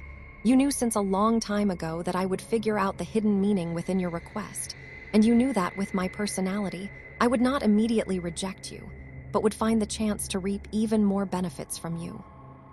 All this you have predicted. That was why you pushed this benefit right in front of my face, so that I would have no choice but to be attracted to it. All of this was not just for your tribe, but also for the child, perhaps even more for him. You knew since a long time ago how outstanding Su Ming is. Jiang Nan spoke slowly. Mo Sang looked at Jiang Nan with a smile. He did not speak. You made him hide his identity and use another appearance in this place to show off his potential, so that I would see all of that. With this move, even if Dark Mountain Tribe becomes affiliated to Wind Stream Tribe, he would not be affected by this. You gave him another path, a path that you did not choose that year. Jiang Nan's face became even more complicated as he looked at Mo Sang. You know that Windstream does not mind prodigies appearing in the tribes around the region. In fact, we even hope that there would be other young prodigies appearing in other tribes. Because the moment they appear, we would receive them the moment we find them and make them part of Windstream. We would also give a lot of benefits to their original tribes. Many people don't understand why we do this, thinking that Windstream is jealous of those who have talent. Even if we explain ourselves, no one would believe us. Only you know the truth. You know the truth, and you asked him to disguise himself for his own good. After all, if he's too outstanding, then it would be far too easy for others to be jealous of him. Putting him under a layer of disguise is a form of protection for him. At the same time, he won't be burdened by the fate of being one of the members of an affiliated tribe. He can be independent. If he grows up and reveals his identity later, it would still be fine. At that time, he would already have the power to let others look up to him. He could also protect Dark Mountain Tribe by then, which would have already become an affiliated tribe. Jiang Nan looked at the few people left on the field while speaking slowly. You made it. I like this child. Let him stay in Windstream. I'll offer him the same help as I gave Yi Wang, just like what I promised before. Between him and Yi Wang, whoever reaches the Transcendence Realm first will become the Berserker's son of Windstream. Even if he reaches the Transcendence Realm later than Yi Wang, with his potential, I will still make him as brilliant as the blazing sun. He will develop Windstream together with Yi Wang. As for Dark Mountain Tribe, once the test ends, come to Windstream. Bai too won't dare to stop you. If he makes a move, I will let him know the difference between us, even though we are both in the initial stages of the Transcendence Realm. As Jiang Nan spoke, he raised his right hand towards Mo Sang and waved it. In an instant, a small bottle sped towards Mo Sang. There are 3 drops of Berserker blood in there. Treat the extra drop as a present for Su Ming. Jiang Nan looked at Mo Sang deeply and turned away, taking a step towards the air. He had to help soothe Yi Wang's chi tonight. Mo Sang watched Jiang Nan leave, then looked at the small bottle containing the 3 drops of Berserker blood. His eyes were filled with contemplation. Jiang Nan was right in many regards, but there was one thing he was wrong about. Mo Sang did not expect that Su Ming would be able to obtain such a rank. His original plan had been to use Su Ming's mysterious identity to make Jiang Nan suspicious. Then he would pay up an incredibly great price for Jiang Nan to agree to let Su Ming stay in Windstream. After all, he understood that Windstream Tribe was incredibly resolute towards getting out of this place and becoming stronger. It would not give up any chance to do so, even if it was just a guess. But Mo Sang did not expect Su Ming to be able to obtain this rank. With things this way, the tables for his negotiation with Jiang Nan had immediately turned, and now Mo Sang held the reins instead of being forced to go with the tide. It was just a small change, Yet the difference in the end results was so great. Perhaps this time, the catastrophe looming over Dark Mountain Tribe can actually be solved. A bright flash flickered in Mo Sang's eyes, and he went towards the people from Dark Mountain Tribe waiting for him in the distance. In the air outside of the vicinity of Wind Stream Mountain, Shihai was speeding away with Su Ming back to the Mudstone City. They did not say one word to each other while they were in the air. Su Ming was just quiet, but Shihai was feeling conflicted. He would occasionally look at Su Ming. The person before him looked incredibly normal, and Shihai had been the one who bring him to the field. Back then, he'd not taken much notice of this person. Yet now, after he had seen Su Ming's unbelievable raise up the stairs during the previous few days, Shihai's attitude was forced to change. This is a prodigy that can compete with Yi Wang. Shihai marveled in his heart. Before long, the contours of Wind Stream Tribe gradually appeared on the land far into the distance. As the giant mudstone city gradually appeared before their eyes, Su Ming suddenly spoke. He spoke as the gust was blowing fiercely against his face. His voice seemed to be about ready to be scattered away into the wind, but each word and syllable still reached Shihai's ears clearly. "Senior, I have something I don't understand. You have yet to transcend. How is it that you're able to fly in the sky?" If it was before, Shihai would have definitely ignored him, as if he had not heard him. Yet now, after a moment of hesitation, he opened his mouth and began his explanation slowly. "The flight after reaching transcendence is different from mine. The reason I can fly is due to my berserker vessel. A part of it is also because of my berserker mark, which has yet to solidify. My berserker mark is of the clouds." As Shihai spoke, a faint picture of a cloud appeared in the center of his brows. To be exact, a berserker who has reached the transcendence realm can walk in the air with his own power. As for me, I can only float. It may seem the same, but the basic principle behind it is very different, Shihai explained in detail. Su Ming's eyes were contemplative. He asked a few more questions. As they continued talking, they returned to the Mudstone City. When Shihai let Su Ming on the ground, there was a smile on his face. He nodded his head towards Su Ming, then left after turning into a cloud. The gigantic field at the foot of Wind Stream Mountain was now deserted. The only living beings there were the 8 people sitting on top of 8 of the 9 eagle statues. They were powerful berserkers from Wind Stream Tribe. Before long, Shihai returned and sat down cross-legged on the 9th eagle statue. Since the seal on Wind Stream Mountain was broken, some time would be required to seal it again. The 9 of them protected this place until the seal was complete and they could leave. That had been the case since before. Yet this year, there was something unusual. In the deserted field, a person in black had appeared some time ago. That person was wearing a black robe that hid his entire body. It was the mysterious man who had appeared at Black Mountain Tribe. He stood there, but for some reason, Shihai and the other 8 people did not notice him. They didn't know when the mysterious man had appeared, nor did they know of his existence. Even if they had opened their eyes, they would have only seen an empty space before them. The Great Bird, one of the 4 great mythical creatures of the Fire Berserker tribe, they were killed that year by the god of Berserker S. I didn't expect that there would be a fragment of its soul here.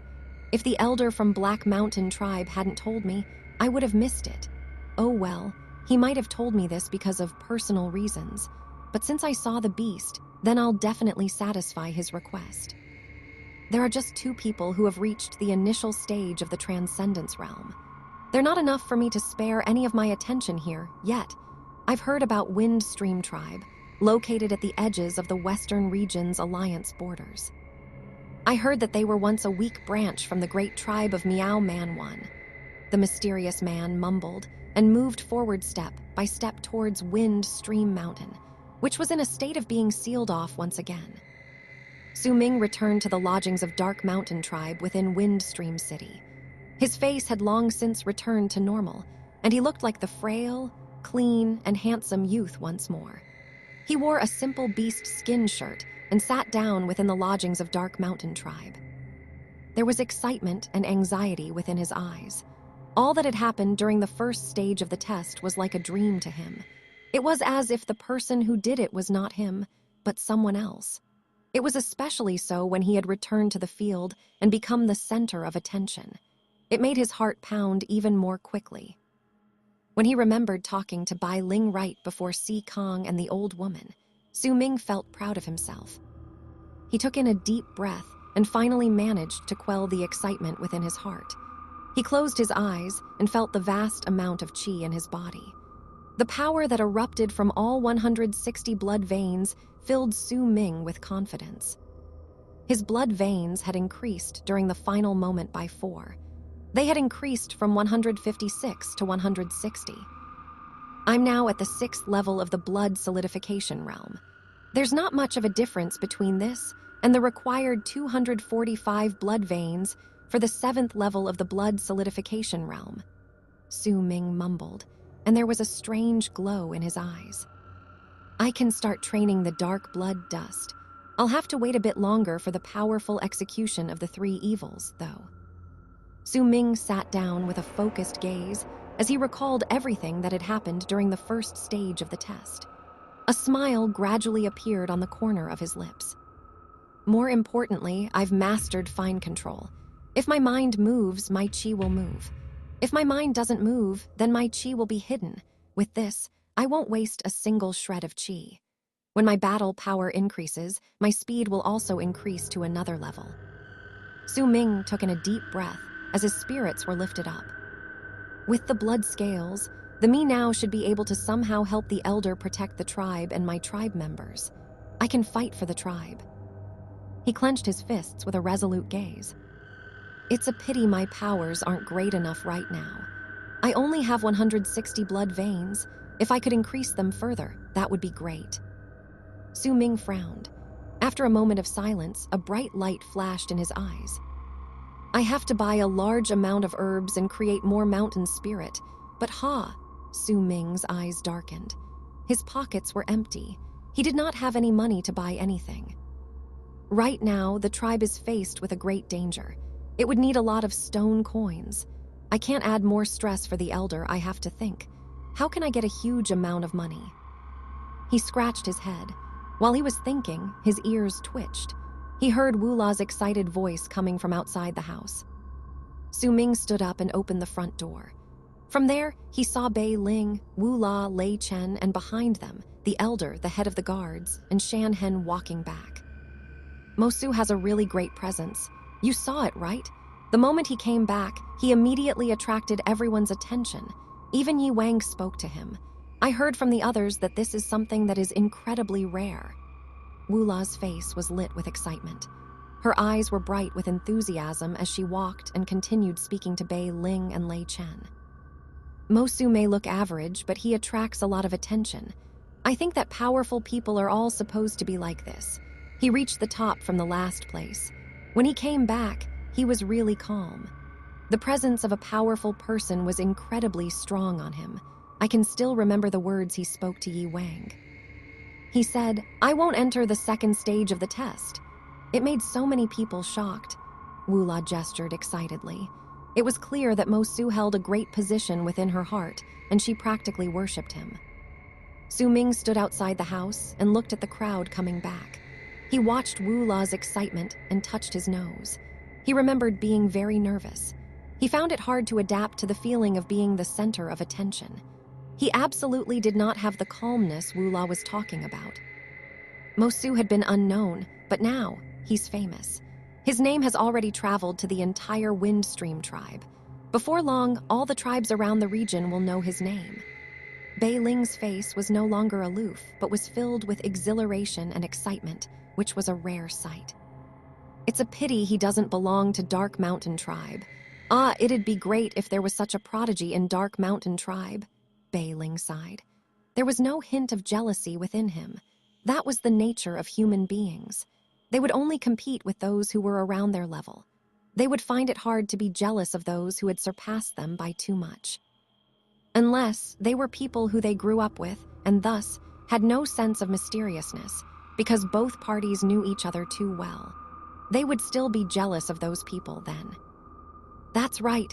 If only he was from Dark Mountain Tribe, Mosu, Mosang, their names match so well. Mosu. There was a look of awe in Wula's eyes, and her face was flushed.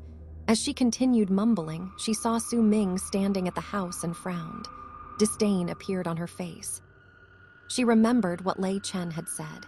He had actually suspected that the Mo Su she admired was Su Ming. It only made her think that it was a form of humiliation towards Mo Su. Lei Chen did not speak. When he saw Su Ming, he trained his eyes on him. After a few moments of scrutiny, his eyes darkened. It was clear that he did not believe that Su Ming and Mo Su had any form of connection either. As for Bei Ling, he had seen Su Ming standing there a long time ago, but he had immediately ignored Su Ming's existence. The aloofness in his eyes was so thick, it seemed that it would not go away. Mo Su is incredibly mysterious. Up till now, we still don't know which tribe he belongs to. Maybe we'll know in a few more days. When that time comes, I'll represent Dark Mountain Tribe and get to know him. Bei Ling no longer looked at Su Ming. When he spoke of Mo Su, there was respect in his eyes. You have to get to know him. Mo Su, I think his powers have to be really great. It's a pity he's not joining the second or the third stage of the test. Su Ming saw Wula's excitement and could not help but touch his nose again. Maybe his powers aren't really that great. That's why he's not taking part. Su Ming could no longer keep it in and mumbled instinctively. Su Ming, what did you say? When Wula heard it, a fierce look immediately appeared in her eyes. She looked at Su Ming furiously. You have no right to talk about Mo Su. His powers must be really great. He must have something else to do, or because he has no interest in competing, that's why he's not taking part in the test. Su Ming smiled bitterly and quickly kept his silence. When he saw how furious Wula looked, he had no idea whether he should happy or feel helpless. Su Ming, you can say all that here, saying this most likely because you heard from somewhere else about Mo Su. But I'm warning you, once you leave the lodgings, you are not allowed to say anything of the kind. This will only bring trouble to the tribe. That Mo Su is not someone who we can talk about this way. Bei Ling spoke slowly while staring at Su Ming with a serious face. He was the strongest among the youths in Dark Mountain Tribe.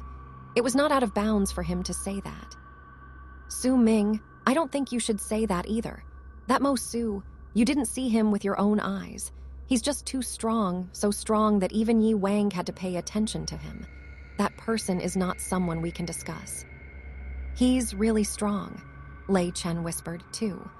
Once he finished speaking, he hesitated for a moment and looked at Su Ming with a complicated look. It was as if he wanted to say something else, but could not continue. Su Ming smiled bitterly again. All right, you three have another test tomorrow. Go back to your rooms to recover. The head of the guards frowned and spoke with a stern voice. Bei Ling and the other two immediately kept quiet and went back to their rooms. Mo Sang nodded towards Su Ming. The praise in his eyes was incredibly strong. He did not say anything but went back to his room. The head of the guards and Shan Hen followed close behind him.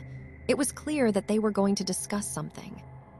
When they went away, Su Ming returned to his room. He knew that there was a high possibility of the elder coming over later. That was why he chose to sit here and wait quietly. He waited for a long while, but the elder did not come. Lei Chen hesitantly came instead. He went into Su Ming's room and sat in front of him, looking at him with a dumbfounded expression. What is it? Su Ming looked at the stupidly honest expression on Lei Chen's face and smiled. No, it's nothing, Su Ming, you do you. Lei Chen hesitated, gritted his teeth, then whispered, Do you like Bai Ling? Su Ming was thrown off guard. Ah, Su Ming, it doesn't matter whether you like her. This is a friendly advice, give up. I'm wondering though, is Bai Ling really that beautiful? She's not as pretty as Bai Fang, Lei Chen mumbled, and there was a questioning look on his face. Su Ming, you didn't go to the field at the foot of Wind Stream Mountain. You didn't see how Mo Su went to Bai Ling and spoke about walking in circles before everyone's eyes right at the end. Circles, my ass. I don't like him. Lei Chen quickly stole a look at Su Ming's expression and spoke just as quickly. Worse still, that Bai Ling agreed to it while blushing. Ah, you didn't see that scene. It's clear that she likes Mo Su. That Bai Ling is disappointing, Lei Chen spoke once again. There was an odd expression on Su Ming's face. He hesitated for a moment before opening his mouth and whispering, Lei Chen, let me tell you a secret. I'm actually Mo Su.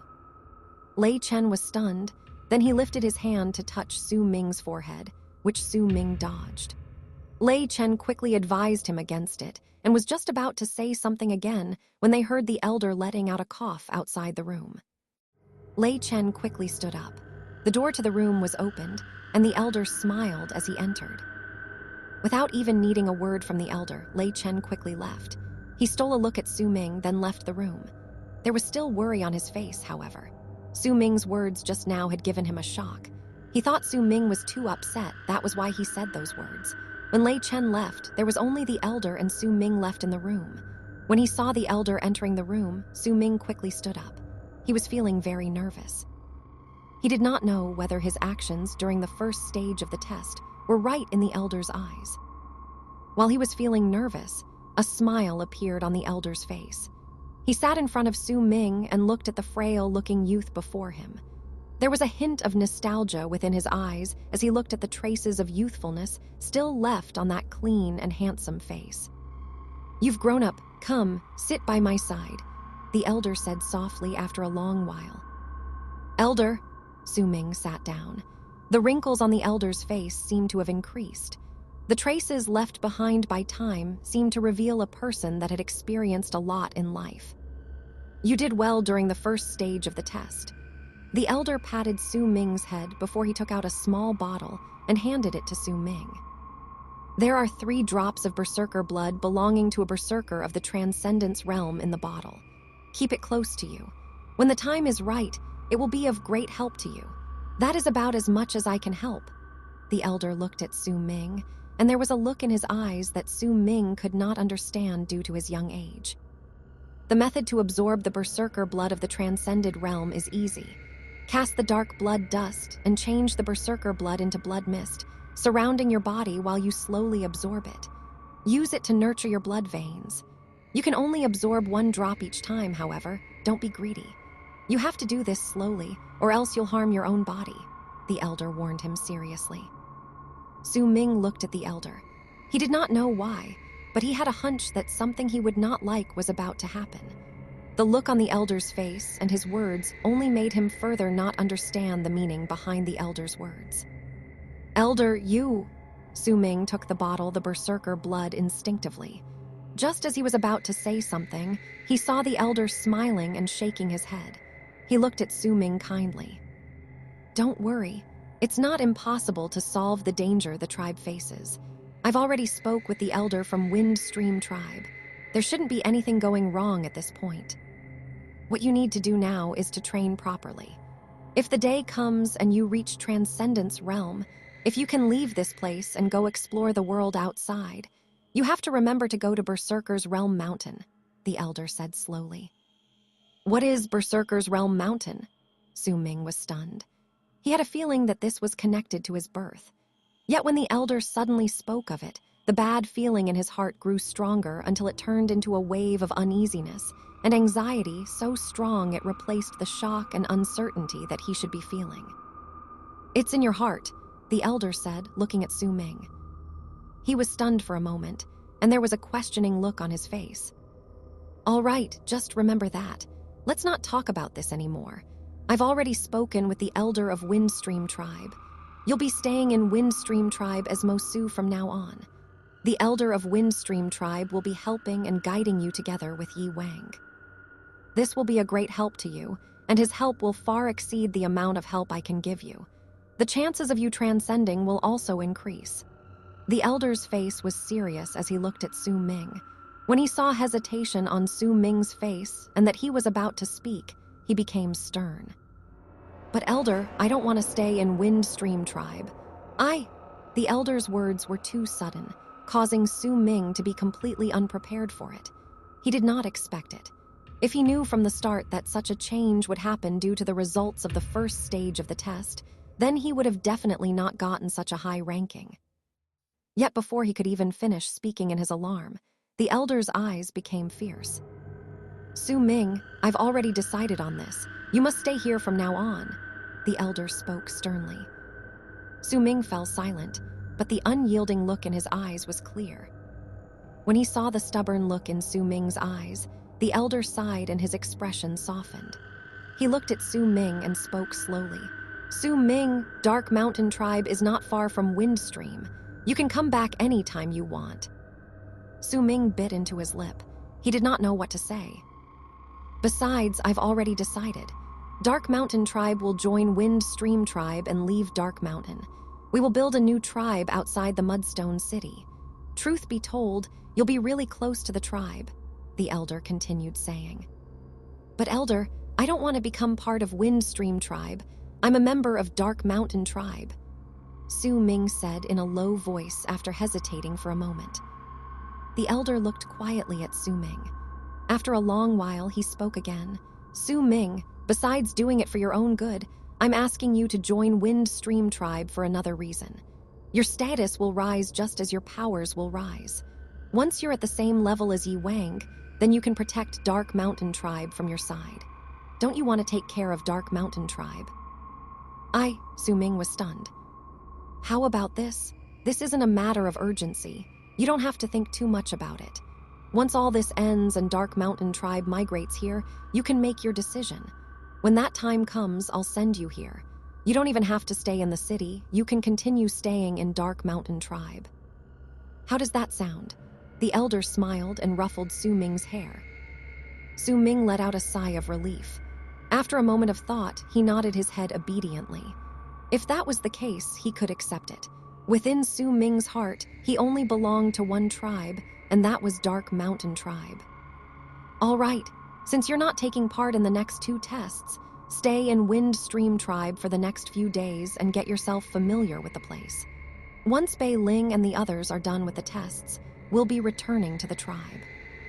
The elder smiled and stood up. He did not ask how Su Ming managed to obtain his rank. Neither did he ask Su Ming to explain his understanding towards the 6 numbers. He only smiled and looked deeply at Su Ming before he turned and left. Su Ming looked at the elder's back as he left. It was burdened by his experiences in life, and as Su Ming watched, his heart twisted for an unknown reason. Right up till the moment the elder left, and Su Ming was the only one left in the room, he sat in his spot quietly and thought of each and every one of the elder's words. Worry gnawed at his heart. I don't have enough power. I have to become stronger. After a long while, Su Ming clenched his teeth tightly. He might not fully understand the look in the elder's eyes, but he could tell that things were not as the elder said. The danger looming over the tribe might not be as easily resolved as he said. I won't be able to perform any more burning of blood within this short period of time. If I want to become stronger, then I can only create more pills. Then I'll need a lot of stone coins. Su Ming frowned. What he lacked right now was money. What should I do? I've already sold scattering dust once. I wonder if it attracted any attention, but if I don't sell it again, then I won't get any money. But if someone had already caught wind of this, then I can't sell the pills again. Su Ming was cracking his head for all possible methods, but he could not find a solution. Looks like I'll have to ask the elder for some stone coins. Su Ming sighed. He absolutely did not want to add to the elder's burdens. According to his plans, he would require a large amount of stone coins this time. Su Ming stood up straight and was just about to find the elder when he stopped as a thought appeared in his head. He stood by the door with bright eyes while the thought became increasingly clearer in his head. After a while, Su Ming decided to sit down and think. He then took out a bottle from his bosom. There were traces of light surrounding it. Within the bottle was the green blood he had snatched from Wu Sen some time ago. He had enveloped it in moonlight so that its presence could be hidden. Right now, he took out the bottle, and his eyes became increasingly brighter. He had been working on that thought in his head multiple times, and gradually an idea formed. This thing must be incredibly important to Wu Sen.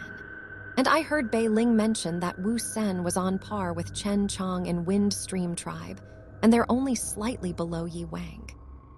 This person has always ranked within the top 3 in the previous tests, but this time, he was only in the 12th place. Even if it was due to Bai Su's appearance that he fell out of the top 3, he should not have dropped out of the top 10. As for this change, there can only be one explanation. He has become weaker. Only when his body has weakened and problems arose for him would he have shown such a poor performance. There would definitely be no need for him to hide his power during the test. There is no need for him to do so with his status. Su Ming mumbled in his head as he analyzed the situation. If that's the case, then there's at least half a chance that his performance is due to him losing this thing. Su Ming's eyes flashed. He looked at the bottle in his hands and a smile appeared on his lips. Wu Sen is a prodigy within Windstream tribe. Then surely, he must be pretty rich. The smile on Su Ming's lips grew wider and brighter. But just what is this? Why is it so important to him? Su Ming fell silent for a moment. He did not act immediately, but chose to sit down cross-legged and quietly adjusted his breathing to recover his qi. When the moon hung high in the sky, Su Ming opened his eyes abruptly. Now I can examine this. Su Ming no longer hesitated. He took the small bottle and waved his left hand above it. The moonlight on top of the bottle immediately scattered away. Su Ming brought the bottle closer and took off the cork before looking at it carefully. The green blood within the bottle seemed a bit dull. It was as if because it had been away from Wu Sen's body for a long time, it had lost its color and spirit. I have to see whether this thing is useful to me. If it isn't, only then will I be able to move to the next step.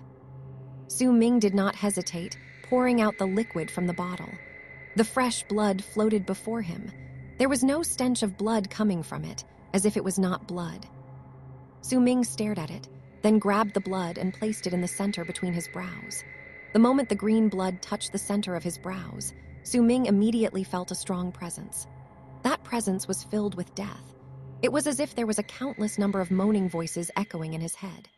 At that moment, the green blood seemed to have been revitalized and wanted to struggle out of Su Ming's hands before rushing into the center of his brows, then entering his body. Su Ming narrowed his eyes in concentration. The qi in his body circulated and immediately dissipated the presence of death from the blood, while also blocking the green blood that was trying to enter his body. He held the ball of blood in his right hand and lifted it away from his brows. The moment it left, a look of surprise appeared in Su Ming's eyes. This thing should have been made with a special berserker art. It's incredibly important to the practitioner, but to those who don't practice it, it would only cause them harm. Su Ming was silent, sinking into his thoughts and making his decision. With the analysis he made by tying up Wu Sen's weakened state to the loss of this blood, his certainty towards his theory rose up by another 30% from its initial 50%. He may not be completely certain still, but 80% was enough. In truth, his guess was correct. If others had forcefully absorbed the blood of corpses, then it would cause them internal injuries. Even if there would be benefits obtained from it, after comparing the pros and cons, there would be more losses compared to gains. Su Ming placed the blood back into the bottle and waved his right hand towards the bottle. Immediately, a ray of moonlight appeared and turned into strings that surrounded the bottle. He placed the bottle into his bosom and stood up before leaving the room. The moon in the sky was not in a crescent shape. It was slightly rounder. By the looks of it, within a few days, the moon would be full. Su Ming took in a deep breath. He played out the idea in his head once again, and his eyes flashed briefly. He walked out of the house in the middle of the night. It was quiet in the area, and there was absolutely no sound around him. The moment he walked out of Dark Mountain Tribe's lodgings in Windstream City, Su Ming's heart jolted. At that moment, a cold voice came from behind him. "It's late. Where are you going?" Su Ming stopped. He turned around and saw a man walking out from the dark part of the big door. He looked average, but there was a cold glint in his narrowed eyes. He was Dark Mountain Tribe's Shan Hen. "Greetings, Chief of the Hunters." Su Ming's face was passive and unmoving as he watched Shan Hen walking towards him. "I asked you a question." Shan Hen moved towards him slowly and stood 10 feet away from Su Ming, looking coldly at him. "I heard from Bei Ling that Windstream City is lively at night. That's why I wanted to go take a look." Su Ming was on guard, but there was fear on his face. He spoke quickly. Shan Hen looked at Su Ming for a long while before he nodded his head slowly. "It's not too safe during the night. Don't cause any trouble and come back soon," Shan Hen said slowly. He was the chief of the hunters in the tribe. He was also a powerful berserker who chose to follow the elder during this journey. Protecting the members of the tribe was his responsibility. For him, saying those words was normal. Su Ming agreed to it. After bowing to Shan Hen, he slowly walked backwards before turning around and walking into the distance. He could feel that Shan Hen was still watching his back. He only took a few more steps forward when all the hair on his body rose suddenly. He could feel a strong pressure pressing on him. The feeling turned into a sense of danger that screamed at him that someone was targeting him. The qi in his body seemed to be on the verge of losing control and was about to circulate on its own to resist against the pressure. Su Ming knew that it was a reflex that belonged to berserkers. Due to the qi within their bodies, if they were suddenly met with an attack, then it would be very difficult for them to hide their qi because they would automatically resist against it. If it was a normal tribe member, then the pressure they felt would not be so strong. Only berserkers would feel the pressure clearly. This was a way to test whether the people around them were hiding their powers. Yet this was a technique that was only useful if it was used by berserkers in the high level of the blood solidification realm against those who had lower levels compared to them. Shan Hen's strength was far greater than Su Ming's. If this sudden act had been used on Su Ming before he went through the test, then he would not have been able to resist it. Yet it would still not bring about too much attention, because the elder had cast an art on him to disguise his qi. Even if the qi in his body was forcefully activated, no one would be able to notice it.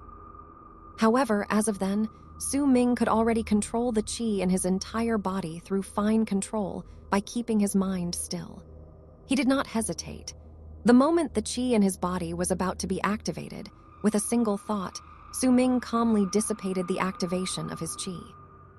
This was something that would be difficult for other people to do. But for Su Ming, who had already understood the method of entering fine control by using his mind, it was not hard. However, while qi could be hidden and kept still, the body's instinctive movements when a person was faced with sudden danger would usually be the part where other people chose to observe. Shan Hen was looking for that. Nevertheless, he underestimated Su Ming. More accurately speaking, he had never paid too much attention towards Su Ming, hence he did not understand Su Ming. The moment the sense of danger arrived, Su Ming did not stop. It was as if he was completely unaware of it and continued walking forward at an unhurried pace until he gradually disappeared into the night. When Su Ming left the place, a frown gradually appeared on Shan Hen's face. Nonetheless, he did not continue standing there.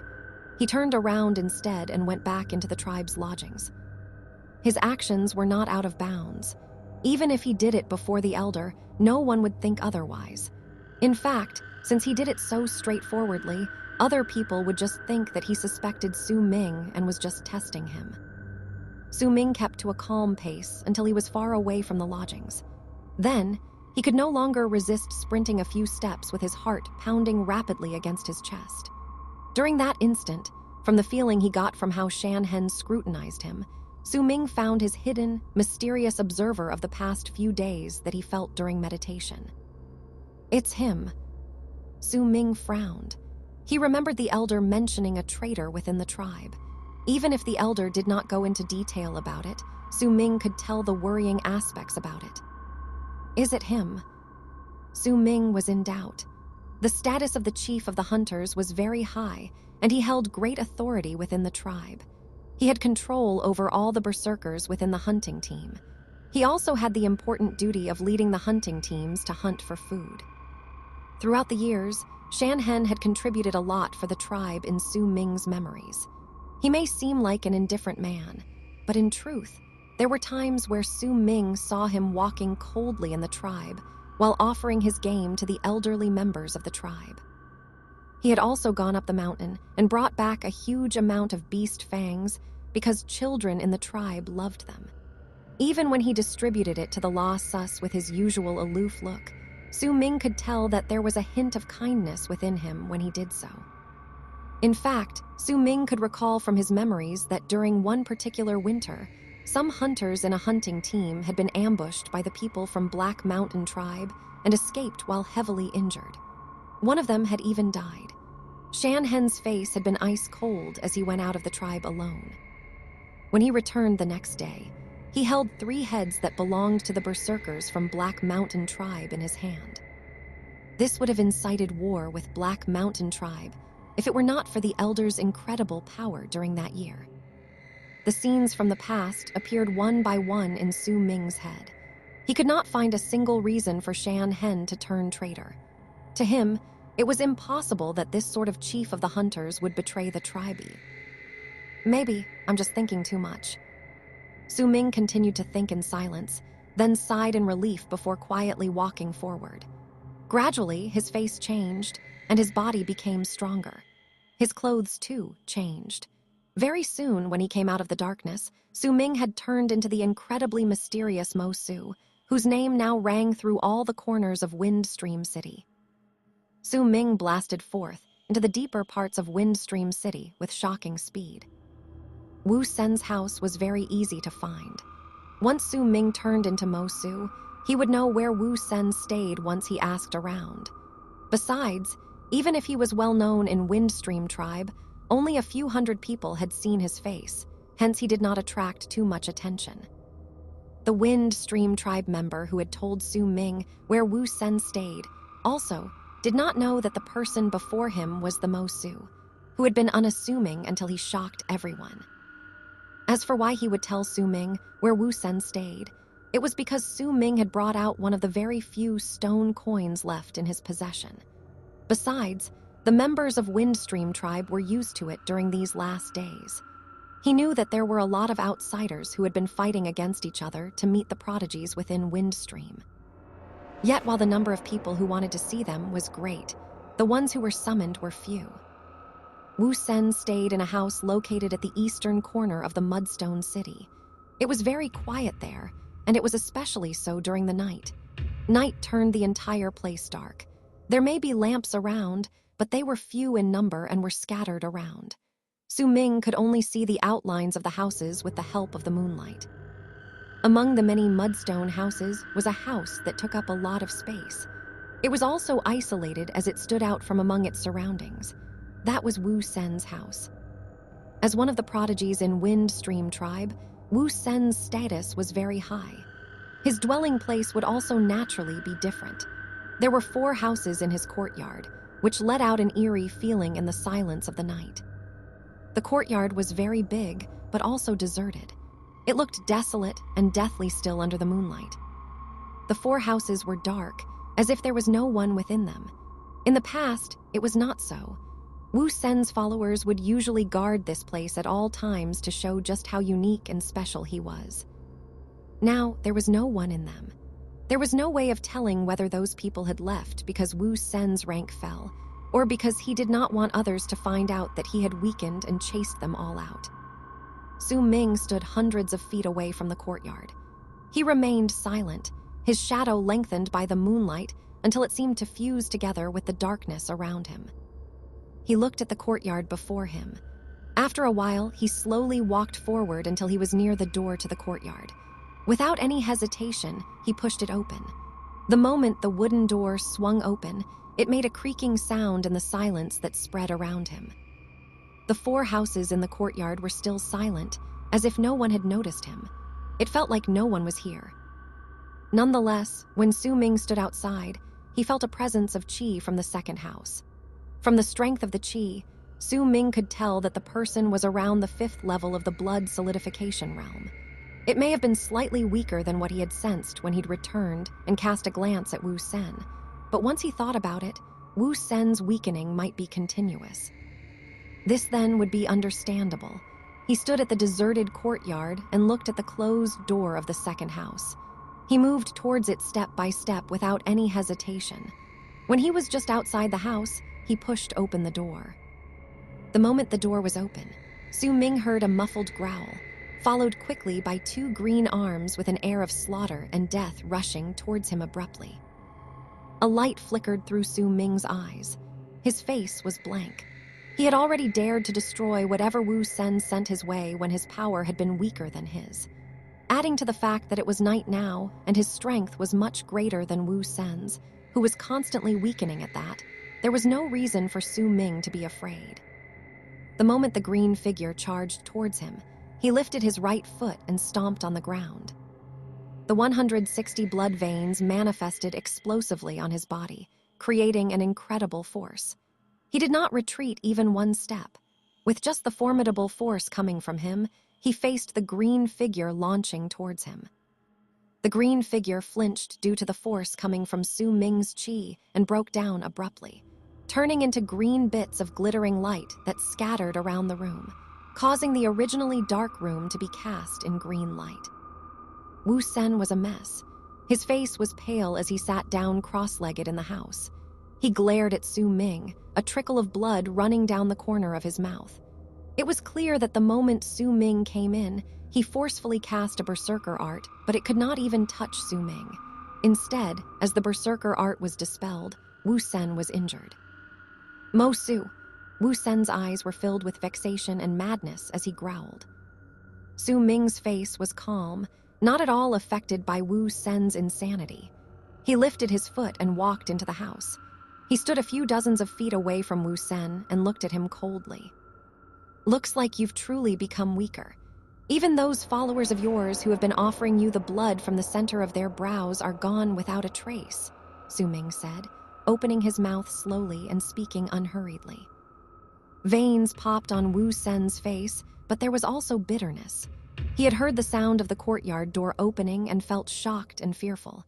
He had only heard the sound, but could not feel any traces of qi. It was as if the door to the courtyard opened by itself. Nonetheless, he had felt a sense of danger. It was especially so when the door to his house was pushed open. At that moment, that sense of danger reached its peak. He casted the berserker art without a care for consequences, yet it failed. When he was just about to dash out of the house, he saw the face of the person standing outside his house. Once he saw him, Wu Sen gave up on charging out because the person who came was Mo Su. It was the Mo Su who he highly suspected, but did not dare to offend. He was tied to Yi Wang, and Wu Sen saw with his own eyes what it meant to be a person who could shock the world. This sort of prodigy could only make Wu Sen feel bitter. Nevertheless, Wu Sen was not dumb. He was incredibly smart, in fact. He had a hunch as to why this person came, but he could not find it within himself to believe it. You stole my blood of corpses, causing me to continue weakening as time passes. With my status and how I've oppressed them in the past, once they know that I've become weaker, it won't be good for me. Wu Sen closed his eyes and took in a deep breath. When he opened his eyes again, the veins on his face had already faded away, and his expression was back to normal. When Su Ming saw how quickly Wu Sen returned to his usual state, and the traces of his anger and dissatisfaction could no longer be found, and that he had also chosen not to hide the fact that he was weakening, Su Ming grew to admire him a little. I have offended you previously. I hope you don't mind. While speaking, Wu Sen stood up and bowed towards Su Ming. Su Ming's face was schooled to a blank look, but his impression of Wu Sen improved even more.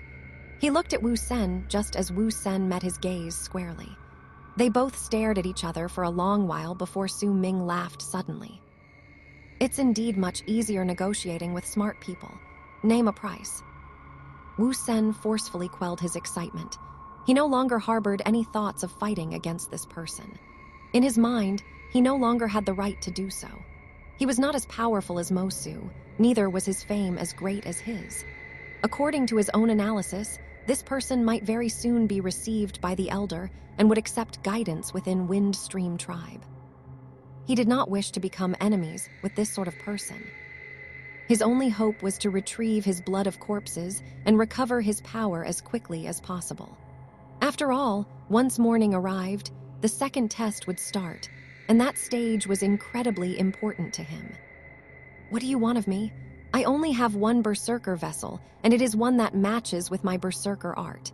The Elder gave it to me, so I cannot exchange it with you. Wu Sen spoke up after hesitating for a while. The blood of corpses was much more important than the berserker vessel to him. Even so, he did not dare exchange the vessel for his blood. After all berserker vessels belonged to the tribe and were not owned by anyone. I don't want any berserker vessel. Let's use stone coins to exchange it. 5,000 coins and it's yours. As Su Ming spoke, he took out a small bottle from his bosom. The threads of moonlight surrounding the bottle disappeared the moment his hand touched the bottle, though no one noticed it. Wu Sen's heart pounded against his chest when he saw the small bottle. Yet the moment he heard Su Ming's words, he could only smile bitterly. Brother Mo, I only have 3,000 something. Su Ming did not speak. He only looked at Wu Sen quietly. After a while, he put the bottle back into his bosom silently and said, "If that's the case, then once you have enough stone coins, come find me." Anxiety immediately appeared on Wu Sen's face. If he could get the blood of corpses tonight, then he would have hoped to win tomorrow. Yet if he could not get it back today, then when he entered the second stage of the test tomorrow, his results would pummel to the ground. Besides, he had no idea how he could even look for the mysterious Mosu. If he left now, then even if he gathered enough stone coins, it would be difficult for him to regain his blood of corpses. Wait, Brother Mo, how about this? Please wait here for a while. I'll go and gather some stone coins now. It'll take at most 2 hours and then I'll return. Can you wait for me for 2 hours? Wu Sen immediately said. Su Ming frowned. He cast a glance at Wu Sen and no longer paid any attention to him. He turned around, intending to leave. There was no way he would wait here like an idiot. It did not matter whether Wu Sen would start plotting against him or not, Su Ming would still remain vigilant. Brother Mo, wait. I really only have 3,300 stone coins. How about this? I'll add this together to trade with you. What do you think? Wu Sen panicked. He took a few steps forward, then seemingly gritted his teeth and took out a wooden box from a corner of the house. Right before Su Ming's eyes, and with great reluctance, Wu Sen opened the box. There was a purple 7-leafed herb lying within. The herb was very peculiar. Each leaf was divided another 7 times. The order of the leaves made it look slightly messy at first glance. This 7 hearts is incredibly rare. I found it by accident. This thing costs several thousand stone coins. Wu Sen looked at Su Ming and quickly handed him the herb. The moment Su Ming looked at the herb, his heart immediately raced. He took it into his hands and looked at it carefully before confirming the identity of the herb. This was one of the 2 herbs he had not seen before that were required to create South Asunder. Su Ming closed the lid on the wooden box without batting an eyelid. He looked at Wu Sen with a face as if he was hesitating. Wu Sen felt incredibly nervous. After a while, when he saw Su Ming nod his head, the exhilaration on his face could not be hidden. He immediately took out white stone coins that were worth 100 each and placed them into a bag before handing it to Su Ming respectfully. Su Ming checked it. Once he was certain there were no mistakes, he took out the bottle and returned it to Wu Sen. Your blood of corpses is incredibly valuable. Don't lose it again. Su Ming looked at him profoundly before turning around and leaving the room, disappearing into the darkness bathed in moonlight. Wu Sen held onto the bottle. As he watched Su Ming leave, his expression kept changing. After some time, he gave a long sigh and completely gave up on the idea of harming Su Ming. Back in Dark Mountain Tribe's lodgings, Su Ming looked at the 30-something white stone coins in his hands, feeling incredibly excited. He had never had so much money before. As he looked at the stone coins that were emitting a glittering white glow, Su Ming could not help himself but bring them one by one to his eyes so that he could take a closer look at them. This sort of feeling, where he obtained such a large fortune, was akin to the feeling when he had previously become the center of attention. When his pockets were suddenly filled with so many stone coins from compared to its previously empty state, it made Su Ming feel as if he had just become a spendthrift person. After all, this was the first time he had obtained so much money. If Lei Chen knew how much money I have, he would definitely be staring at me wide-eyed and stuttering in disbelief. There was a faint hint of youthful pridefulness on Su Ming's face. More importantly, He felt as if he had gotten this amount of money without any effort and without paying much of a price. This was different from the time he had sold that one scattering dust for 100 stone coins. Wu Sen is so rich. It's understandable that he would have this amount of money as one of the prodigies in Windstream. But after this trade, I doubt that he has much left. Su Ming did not believe one bit that Wu Sen had only this amount of money, but there would not be much left for him either way. Su Ming had already thought about all possible future troubles clearly. For one, his power was greater than Wu Sen's, hence even if he met Wu Sen during the day, it would still be all right for him. More importantly, Wu Sen did not know that Mo Su was Su Ming. He had no idea where to look for him either. With these, as long as Su Ming's identity was not exposed, he would be safe. Furthermore, it was also unknown whether Wu Sen would even dare to try to cause trouble for him. There was, in fact, a high possibility that Wu Sen would choose to endure it and not provoke him. After all, Wu Sen was not a fool. He knew how to act accordingly. The status of being a prodigy in Windstream Tribe was no longer of any use to Su Ming. He had thought about it carefully before finding courage to look for Wu Sen. Tomorrow morning, I'll go and get enough herbs when everyone from Windstream Tribe is paying all their attention to the second stage of the test. Su Ming thought in his heart and placed all the stone coins into his bosom. He did not think that they were heavy. Although it made the area around his chest bloated, the satisfaction in his heart made him not care about the weight. Once he put away all the stone coins, Su Ming took out the small wooden box and opened it. Once he saw the 7-leaved herb inside, a bright look appeared in his eyes. This thing was as important as the stone coins. He did not expect to obtain this from Wu Sen. This was one of the 2 herbs he had never seen before that he would need if he wanted to create South Asunder. So it's called 7 Hearts. It's a pity he didn't have the other herb, or else I could try making South Asunder. I wonder what the effects of this pill are compared to Mountain Spirit. Su Ming looked at the herb for a few more moments before placing it close to his person. If anyone had looked at his chest then, they would have been able to tell that there were a lot of things hidden away there. However, Su Ming could not do anything else about it. He had too much stuff that he had to take with him. Once he arranged everything, Su Ming sat down cross-legged and closed his eyes. He did not activate his chi to train, but chose instead to recall the method to cast dark blood dust and tried to practice the Berserker art. This was the second Berserker art he could train and cast. Compared to Spirit Devourer, this art had more devastating power, but could not be used repeatedly. Time passed by slowly, and no other words were spoken that night. When the first rays of sunlight fell from the sky and morning arrived, the entire Windstream city woke up from its slumber.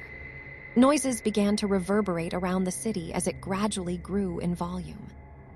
Today was another day of the grand ceremony. It was the second stage of the test. This stage was no longer a test of potential, but a test of power and speed, which was directly related to participants' cultivation.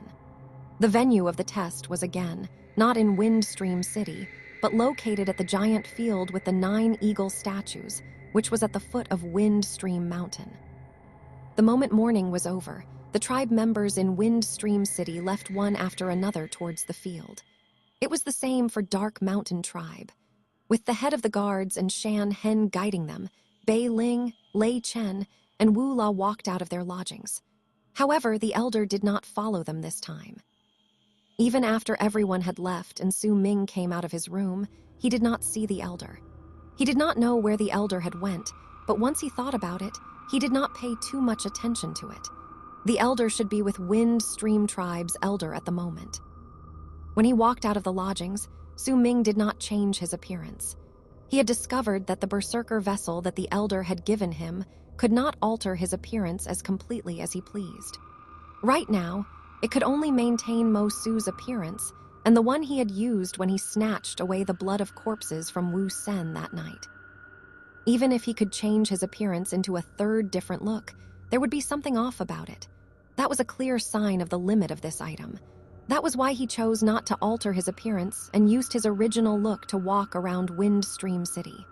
Still, he had prepared himself. He bought a few beast skin shirts to wrap around his body.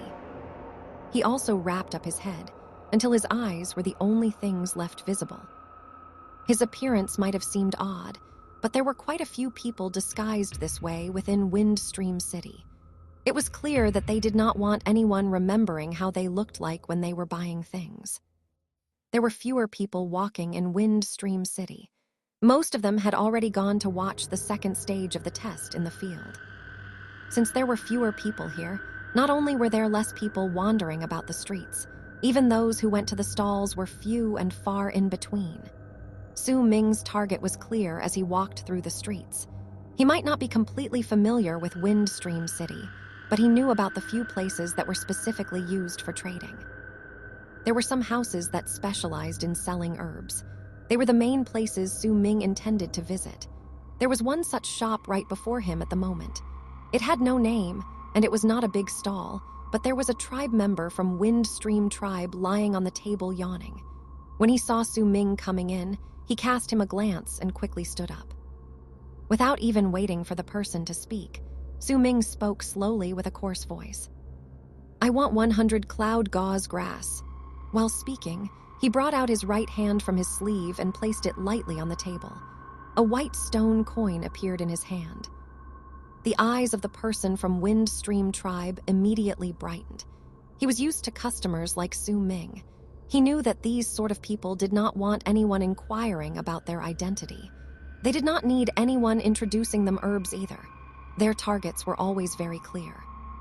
Without a hint of hesitation, the Windstream Tribe member immediately nodded his head and went into the house.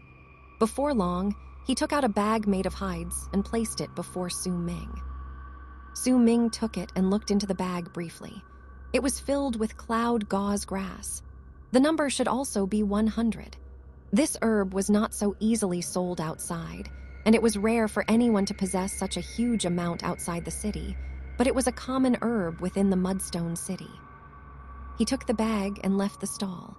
With the same method, Su Ming visited dozens of other shops. He bought a large amount of cloud gauze grass from each shop and also a large number of some other supplementary herbs as well. He also bought some herbs that he did not need as an act of caution. By doing so, even if his actions caught someone's attention, they could not figure out his intentions. Within less than half a day, there were only 1,000-something stone coins left in his possession from the 3,000-something stone coins he had before he started. The speed with which he spent his money made Su Ming's heart clench in pain, but he had no choice. This was the first time he felt that quenching pills was difficult if he did not have enough money to buy the things he needed. I'll have to use this money sparingly. I'm spending my money too quickly." Su Ming's face was bitter. There were bags made of hides of all sizes hanging off his person. He had too much stuff, and it caused him a headache, but he had no choice. "I should have enough. I'll put them away in the lodgings first. Only then can I come back and continue buying stuff." Su Ming made up his mind and quickly walked back towards Dark Mountain Tribe's lodgings. He only took a few steps before he stopped. His brows crinkled slightly, but quickly relaxed. His expression was blank as he continued walking forward. Before him, there was an old man with a sharp mouth and cheeks of a monkey. He had his head lowered, clearly deep in thought. There was a prideful look on his face as he mumbled under his breath and twitched the fingers on his right hand as if calculating something. Su Ming walked calmly towards him. The moment he brushed shoulders with the old man, Su Ming heard what he was mumbling about. "I earned big this time. It's all thanks to Mo Su, or else I'd have definitely lost a lot of money this time. He's a great person indeed." Su Ming's heart did not waver. He continued walking forward once he passed by the old man. However, the old man only took a few steps forward before he suddenly turned around and looked at Su Ming's back. His eyes flashed brightly as he looked at the number of bags hanging off Su Ming's body. "Friend, please hold back," the old man immediately spoke. Su Ming frowned. He pretended he did not hear him. Not only did he not stop, he walked faster. Friend, stop." The old man quickly ran after him and blocked Su Ming's way. There was a familiar smile on his face, a smile Su Ming had seen before. A cold flash appeared briefly in Su Ming's eyes. He did not speak, but chose to walk around him. The old man quickly took a few steps back. The smile did not disappear from his face as he quickly spoke. "Friend, listen to me. I see that you've bought a lot of stuff. You must have gone to a lot of stalls, but I have with me something good that those stalls don't have." Su Ming ignored him and continued walking forward, but the old man did not mind his attitude. He just followed Su Ming and continued chattering away. "Friend, don't be so indifferent. I really have something good with me. Look at this herb. It may seem normal, but you know Mosu, right? Let me tell you, it's only because Mosu took this herb of mine that he became so famous during the first stage." While speaking, the old man took out a herb from his bosom and waved it beside Su Ming. Su Ming was getting increasingly annoyed by the old man's constant chattering. The old man seemed to have stuck himself on him and continued following him with an air of one who would continue pestering Su Ming until he relented and bought something. This was something Su Ming had prior experience of. Now that he experienced it again, it gave him a massive headache. "You don't believe me? Haha, it's fine if you don't, but let me tell you, I have something else. Look at this herb, it's so colorful and pretty, right? Let me tell you, Yi Wang used this during the final moment of the test. This one too. You've heard of Bai Su, right? This person was previously unknown, but do you know how he placed fourth? I'm telling you, it's because..." The old man's bosom seemed to be an endless pit that stored a countless number of herbs. He brought them out one by one as if he was worried Su Ming would not buy them and continued introducing new ones to him. "Because he ate that herb of yours, right?" Su Ming felt as if his ears were buzzing when he interrupted the old man's words coldly. "Ah, friend, you're really smart. You're right. It's precisely because of this herb. I haven't introduced myself. I'm Bei Qiang.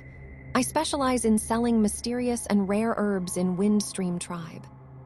Let me tell you, Yi Wang is a good friend of mine. Chen Chong is a great customer of mine. Wu Sen regularly comes to buy herbs from me. And that Mosu, I'm not lying to you, I really know Mosu." The old man quickly took a large number of herbs and waved them before Su Ming's eyes. "Yi Wang regularly buys these. Chen Chong regularly needs these. Wu Sen always keeps these in store when he trains. Mosu already reserved these. I can't sell too much to you." The old man's hands were moving quickly, and he would bring out a large number of herbs every single time. The rapid change could make anyone confused. "I'm not interested. If you continue following me, then don't blame me for taking drastic action." A cold glare appeared briefly in Su Ming's eyes as he cast the old man a glance. Then he quickly took a few steps further away from him. "Huh, friend, you seem familiar. I remember now, you're..." The old man looked at Su Ming, and when he saw that Su Ming's face was covered by hides, it became clear to him that Su Ming did not want anyone seeing his face. He had met a lot of this kind of people in the past, and he knew just what they were afraid of. That was why an exaggerated look appeared on his face, and he exclaimed, almost as if he was just about to let out a slip of his tongue. Su Ming's footsteps paused for a moment, but he had been very intelligent since he was young, and coupled with the elder's guidance and teachings, it was impossible for him to be fooled by such a cheap trick. He laughed coldly in his heart and continued walking forward without bothering about the old man. There was not a hint of awkwardness on the old man's face when he saw that his ploy did not work. Instead, a fighting spirit was lit in his eyes as if he would not throw away any chance to sell his wares easily. It was especially so when he saw the numerous bags hanging off Su Ming's body and became certain that this person was rich. He would definitely not let him off. He quickly ran a few steps forward and caught up to Su Ming. He changed his words once more and continued bringing out the herbs from his bosom. Su Ming was irritated. He was just about to use his maximum speed and shake off the old man when he saw the old man bringing out another large amount of herbs from his bosom. A thought occurred in his head. "Are these herbs really as powerful as you say they are?" Su Ming stopped and cast a glance at the old man's chest as he spoke slowly.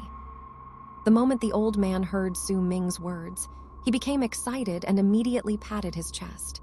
Nodding his head, he spoke with a serious expression. Friend, don't worry. I am equally honest to children and old people alike, I don't lie.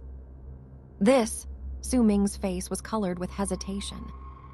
The old man became even more excited and took a few steps forward quickly before he whispered, "There are too many people here. It's not easy for us to trade. Let's go over there. It's quieter there, and it's perfect for us to trade my goods." As the old man spoke, he put on a wary face and looked at his surroundings before pointing towards a remote alley situated not far away. Su Ming hesitated for a brief moment before he nodded. The old man quickly took a few steps with Su Ming, reaching the remote alley. There was no one there. He quelled his excitement and whispered, "Friend, what do you like? Do you like Yi Wangs or Chen Chong's or Bai Su's? But friend, I can't sell too much of Mo Su's herbs to you. I didn't see them clearly just now, so I don't know what is good. If they're as great as you say, then I will consider buying some of all from you," Su Ming said, with hesitation still evident on his face as he cast a glance at the old man. "Don't worry, I can let you see them." The old man immediately became even more excited. A smile also appeared on his face, and he quickly took out various types of herbs from his bosom. He brought out 2 to 3 herbs of each type. "Just these, that's too little." Su Ming swept his gaze over the herbs and shook his head. "That's already a lot. These are all rare herbs. It's impossible that there would be a lot around." The old man was momentarily shocked before he quickly explained. Su Ming did not speak, but instead reached into his bosom with his right hand and took out a small bag. He opened it before the old man and revealed nearly 10 white stone coins inside. The old man stared at the stone coins with brilliant eyes. After a few deep breaths, his face became incredibly grave, and he looked around before stepping closer towards Su Ming and whispered, "Friend, since you're so sincere, I'll tell you the truth. I have 100-something of each type of herb in stock. It's not that they're not precious, but I have my own method of obtaining them. Since you really want to buy them, I'll take all of them out for you to see." As the old man spoke, he took out handfuls upon handfuls of herbs and placed them all on the ground. Before long, the ground was filled with more than 1,000 herbs. "That's all I have. I've placed all my herbs here, 1,000 stone coins, and it's all yours." The old man was very nervous while looking at Su Ming. If these herbs were all placed together, then a very large sack would be needed. It was impossible to place them all within his bosom. Su Ming's heart pounded against his chest. He stared at the old man's chest, and something flashed through his eyes. "How did you manage to place all those herbs within your bosom? What's hanging on your chest?" The moment the old man heard his words, his face became wary. He quickly took a few steps back and covered his chest, a fearful and shocked expression appearing on his face. "Stop pretending. I won't buy these herbs, but if you have a bag that can place all these herbs inside, then I might consider buying one of your bags," Su Ming spoke slowly. "I won't sell it," the old man said immediately, letting out a loud harumph after. Su Ming held the bag containing the stone coins and swung it lightly. The sound of stone coins knocking against each other could be heard from within. The sound was very clear and melodious, causing the old man's face to become conflicted. 5,000 stone coins. Give me 5,000 stone coins, and I'll sell it to you." While speaking, the old man brought out a small bag the size of a palm from his bosom. The appearance of the thing was very peculiar. There was a round picture drawn on it by some unknown method. It seemed like it was drawn onto it, but if anyone looked closely, they would find that the picture was not drawn, but printed on the bag. It was a pity that there was a torn part on a corner of the cloth bag. "This is a treasure. It's rare even within Wind Stream Tribe. You can store a lot of items in here. Without 5,000 stone coins, don't even think about buying it from me," the old man stated while holding tightly onto the cloth bag. "There's a ripped part on the bag," Su Ming calmly pointed out. "Of course, if it was in perfect shape, forget 5,000 stone coins. Even if it was for 10,000 stone coins, I wouldn't sell it," the old man said proudly. 500 stone coins. If you're not selling it, then forget it," Su Ming said after thinking for a moment. What did you say?" 500 stone coins? Impossible. The old man's expression changed incredibly quickly. His face was now twisted in fury, as if the price given by Su Ming was a form of humiliation to him. You've said that you've been selling herbs in Wind Stream Tribe for many years and have met a lot of prodigies. I don't believe that no one has seen through this as well. If you still have this bag with you, then it's clear that this isn't the only one you have. 500 stone coins. If you're not selling it, forget it, Su Ming told him calmly and turned around to leave. The old man stood there, wavering, and struggled with his thoughts. When he saw that Su Ming was really going to leave and was about to reach the end of the alley, the old man quickly yelled at him. 800 stone coins.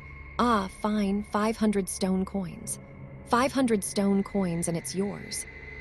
Su Ming stopped and turned his head, gesturing with his right hand. The old man went up to him with extreme reluctance. He handed the bag to Su Ming. Once Su Ming took it, he could immediately feel that the bag was light. In fact, the moment he touched the bag, a picture appeared in his head. It was a space that was about 30 feet in size. However, only half the space could be used. There were crack-like marks on the other half of the space. HMPH, you earned big this time, I'm telling you. You can keep your items here once you pat them on the bag. If you want to take them out, all you need is just to think about it. The old man explained how to use the item, all the while grumbling under his breath. Su Ming was very curious. He took out an herb from one of his numerous bags and tried to place it in the bag using the method the old man just told him. Once he saw that what the old man told him was true, he could not help but smile. It's good, right? I have a lot of good things with me. You got a great deal buying this for only 500 stone coins.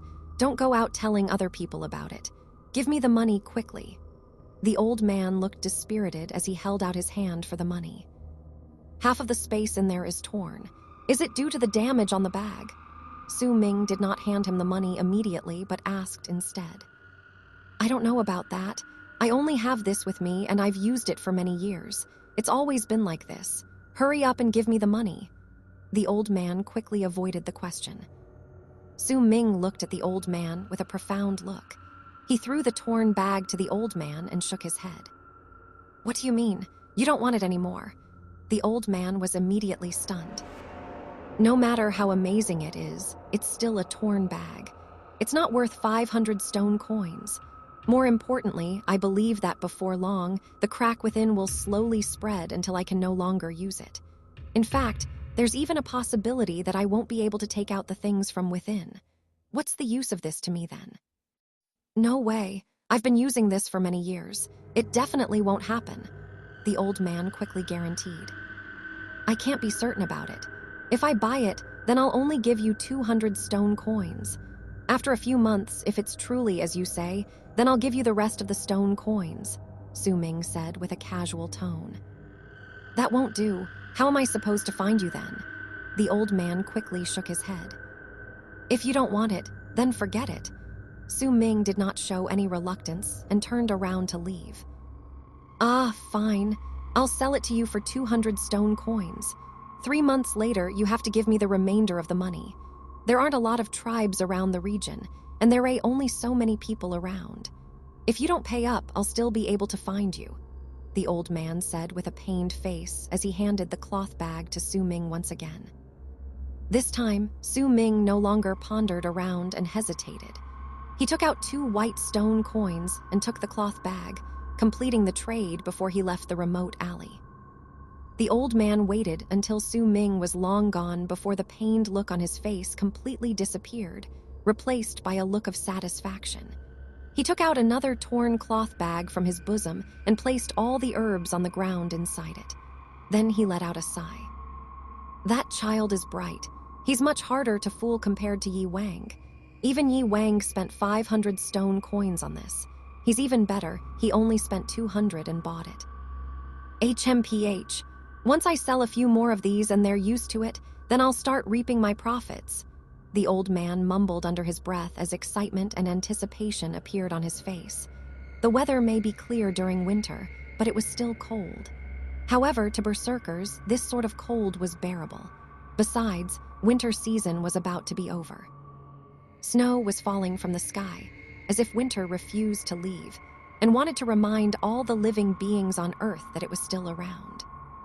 The snow was not heavy initially, but before long, vast amounts of it fell from the sky. It swept through the land as a strong blast of wind suddenly stirred up in the region. As the wind moaned, the snow danced. It was snowing heavily by noon.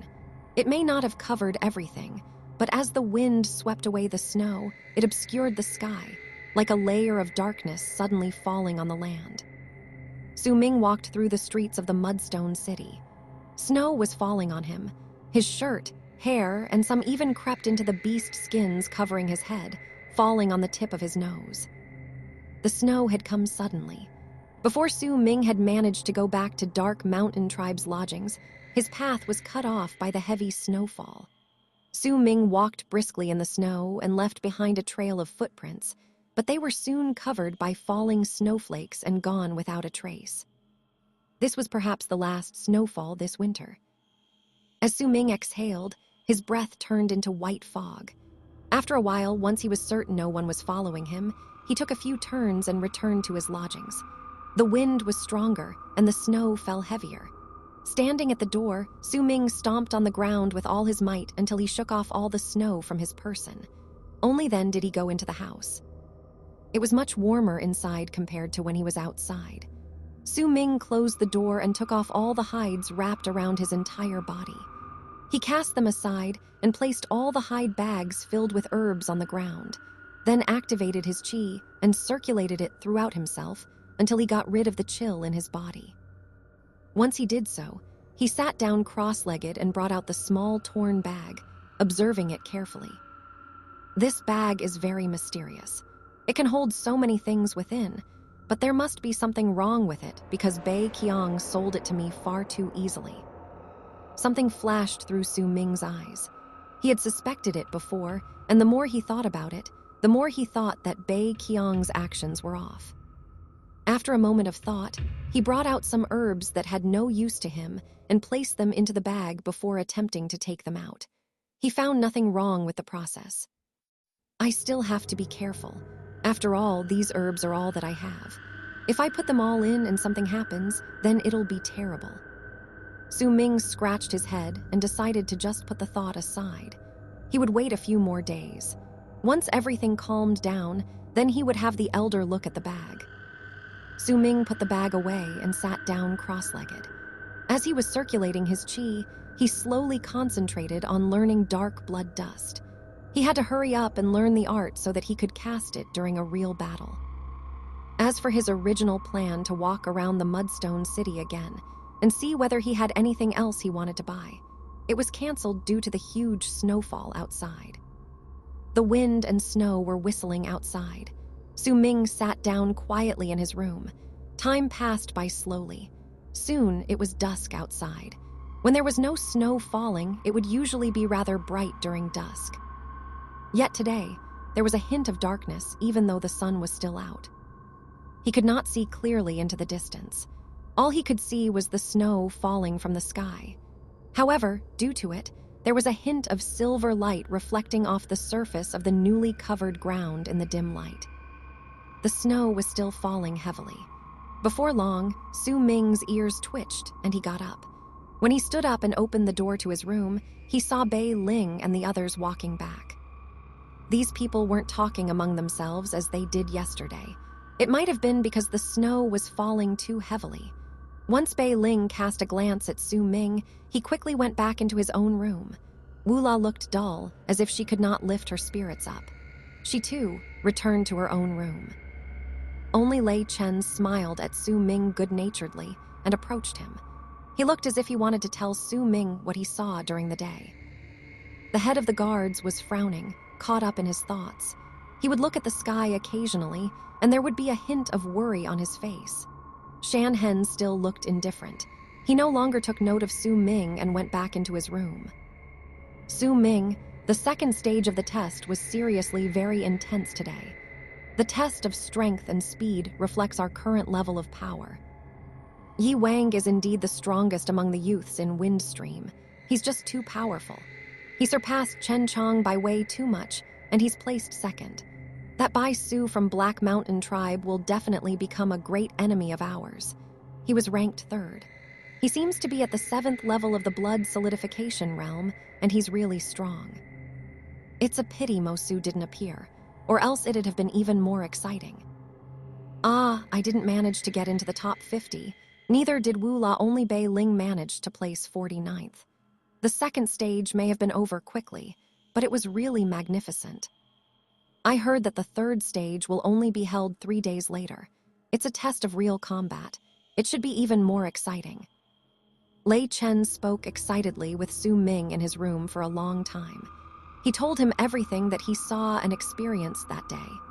He wanted to continue speaking, but when he saw that Su Ming's interest was not great, he spoke for a little while longer before leaving while yawning. Lei Chen had also taken part in the test that day and was a little exhausted. When Lei Chen left, Su Ming waited until dusk was over and the snowstorm was also slightly lighter outside before he standing with his heart pounding against his chest. He left his room feeling nervous but expectant. This time, Shan Hen did not appear when Su Ming walked out of Dark Mountain Tribe's lodgings. The sky was dark, but the land was lit with a silver glow. Snow fell from the sky, and it caused Su Ming to experience an indescribable feeling. After a long while of walking in the snowstorm, Su Ming changed his appearance and turned into Mo Su. He approached Dark Dragon Tribe's lodgings and stood there, waiting. Time gradually passed by, and the snowstorm continued. As snow kept falling from the sky, the door to Dark Dragon Tribe opened silently, and Bai Ling poked out her beautiful head from within. She wore a white shirt and had multiple furs decorating her neck. She looked incredibly beautiful. She looked around for a moment. When she saw Su Ming, a shy look immediately appeared on her petite face, but there was also happiness that was difficult to conceal. She took a few brisk steps and stood in front of Su Ming. They looked at each other and smiled. "You must have waited for a long time," Bai Ling said softly. "No, I just arrived." Su Ming scratched his head as he looked at Bai Ling standing before him. He had never seen such a beautiful person in his life. As he looked at the sight of the snow causing Bai Ling's cheeks to color a light red, and at her twinkling eyes, which held a hint of bashfulness, Su Ming's heart pounded even more quickly. "What are you looking at? You look like an idiot. Didn't you say you wanted to walk in circles?" Bai Ling's face became even redder, but she did not look away from Su Ming's gaze. Instead, she blinked and chuckled softly. Yes, haha." Su Ming touched his nose. The two of them walked into the distance under the snowstorm amidst Bai Ling's laughter. When they disappeared into the snowstorm, Sikong sat in Dark Dragon Tribe's lodgings with a conflicted look. He wanted to go and watch them, but in the end gave up on the idea with a long sigh. The old woman was also inside Dark Dragon Tribe's lodgings. She was sitting inside her room. She knew that Bai Ling had gone out, but she did not stop her. In her mind, if Bai Ling could be together with Mo Su, then it was the best possible outcome. The wind bellowed, and snow danced in the air. In that snowstorm, Su Ming and Bai Ling walked through an alley in the mudstone city. The snow fell around them and gave off an attractive glimmer. It landed on the roofs and the buildings situated on both sides of the alley, causing the place to turn into a world of snow. There were few people who walked during this kind of night. Su Ming was very nervous. The quick-witted intelligence he displayed last time when he spoke to Bai Ling was gone. Only after his hand was taken by Bai Ling, and he felt the sweat and smoothness of her palm, did Su Ming snap back from his stupor and clutched Bai Ling's small hand. Bai Ling lowered her head. She looked incredibly beautiful when her rosy cheeks were illuminated by the snow. "Let's go take a walk around," Su Ming whispered and lowered himself down. A bashful smile appeared on Bai Ling's face, and she laid on Su Ming's back. The warmth that was emitted from Su Ming's back made her feel happy. Su Ming breathed in the light fragrance coming from behind him and felt the similar warmth coming from Bai Ling's petite body. He took in a deep breath and dashed forward, jumping over the mudstone walls surrounding the city and left them behind himself. Bai Ling's heart raced against her chest. She could also feel Su Ming's heart pounding as he ran. They welcomed the snowstorm falling on the plains outside Windstream tribe and continued running further away into the quiet and secluded plains. Snow fell on their bodies, but they did not feel cold. Instead, the warmth they felt in their hearts surrounded their bodies. When they were outside the city, Su Ming's appearance reverted to his original look. Bai Ling, why does it feel like you've grown heavier? Su Ming's voice contained hints of happiness as he laughed into the snowy night. Nonsense. Bai Ling was originally immersed in the warmth coming from Su Ming's back, but the moment she heard his words, she immediately glared at him and pinched him. Su Ming winced in pain, but his laughter became even more joyful. He jumped abruptly, causing Bai Ling to yelp in surprise, and continued running forward. His laughter and Bai Ling's rebukes overlapped with each other and created a beautiful noise. Happy moments always went by too quickly. It was already midnight before they even noticed it. Su Ming and Bai Ling walked in the snow, holding hands and whispering to each other like they would never run out of topics to talk to about. The laughter that occasionally rang out between them also showed just how beautiful the moment was for them. Snow continued falling. It landed on their bodies and their heads. If anyone looked at them from a distance, they would think Su Ming and Bai Ling's hair was almost entirely white. They wondered whether they could continue walking like this until their heads turned white, or perhaps they would look back at these days and sigh because they've lost them. Do you still remember the night when we were at Dark Mountain? It was also snowing. I do. I remember your hair was dyed white by snow. You're the same. You turned into an old woman. Say, if we continue walking in the snow like this, will we walk until our heads eventually turn white? Bai Ling whispered, holding Su Ming's hand, and there was a hint of fragility in her voice. Snow continued falling like a beautiful silver curtain draped on the land. It connected the heavens and earth, turning it into a timeless and unforgettable sight. The snow swayed in the air and fell before Su Ming. As wind blew and whistled by, the white coating would be lifted from the ground and dance with the snowflakes falling from the sky. There were some snow that floated before Bai Ling in the wind and passed by both of her bone earrings, falling on her neck, which was covered by her thick shirt, and melting. While listening to Bai Ling's soft muttering by his ear, warmth grew in Su Ming's heart and traveled through his entire body. That warmth then turned into a special feeling. There was a pleasant word to describe it: happiness. It was a beautiful night, with beautiful snow. And there were two people immersed in happiness. Su Ming smiled. It was a faint smile filled with happiness and the innocence of a young boy. He stopped and looked at Bai Ling. At that moment, the girl in the snow looked as if she had turned into a timeless picture, and the image was ingrained deeply in Su Ming's memories. The image of the white snow, her white clothes, the girl who was as beautiful as the snow, and the words she was whispering quietly. Bai Ling was very pretty. Some ice fragments stuck to her trembling eyelashes. Su Ming continued looking at her and felt that everything had disappeared from the world. It was as if the only ones that existed were the two of them. After a long while, when Bai Ling's cheeks slowly turned even redder due to Su Ming's gaze, he raised his right hand and took off the fang necklace hanging on his neck. He took off the biggest fang, which was the size of his little finger, and handed it to Bai Ling. The fang was completely white. It was crescent in shape, and there were two words carved on it. Those words were Su Ming's own name. The fang emanated a fierce presence. The elder gave this fang to me when I took part in my first berserker's awakening when I was 7. This is something I really like. I'll give it to you. There was a smile on Su Ming's face, but he was feeling nervous. In their tribes, handing over this thing as a gift held a special meaning. Bai Ling pursed her lips. Her face turned even redder, and her heart raced against her chest. The sounds of her heart pounding made everything disappear from her eyes, leaving only Su Ming. After a long while, Bai Ling gently lifted her pale hand and took the fang. The moment she touched it, her fingers shook. She held it lightly in her hand. Su Ming was nervous. When he saw that Bai Ling was only looking at the fang and had no intention to do anything else after a while, he scratched his head, causing some of the snow on his hair to fall.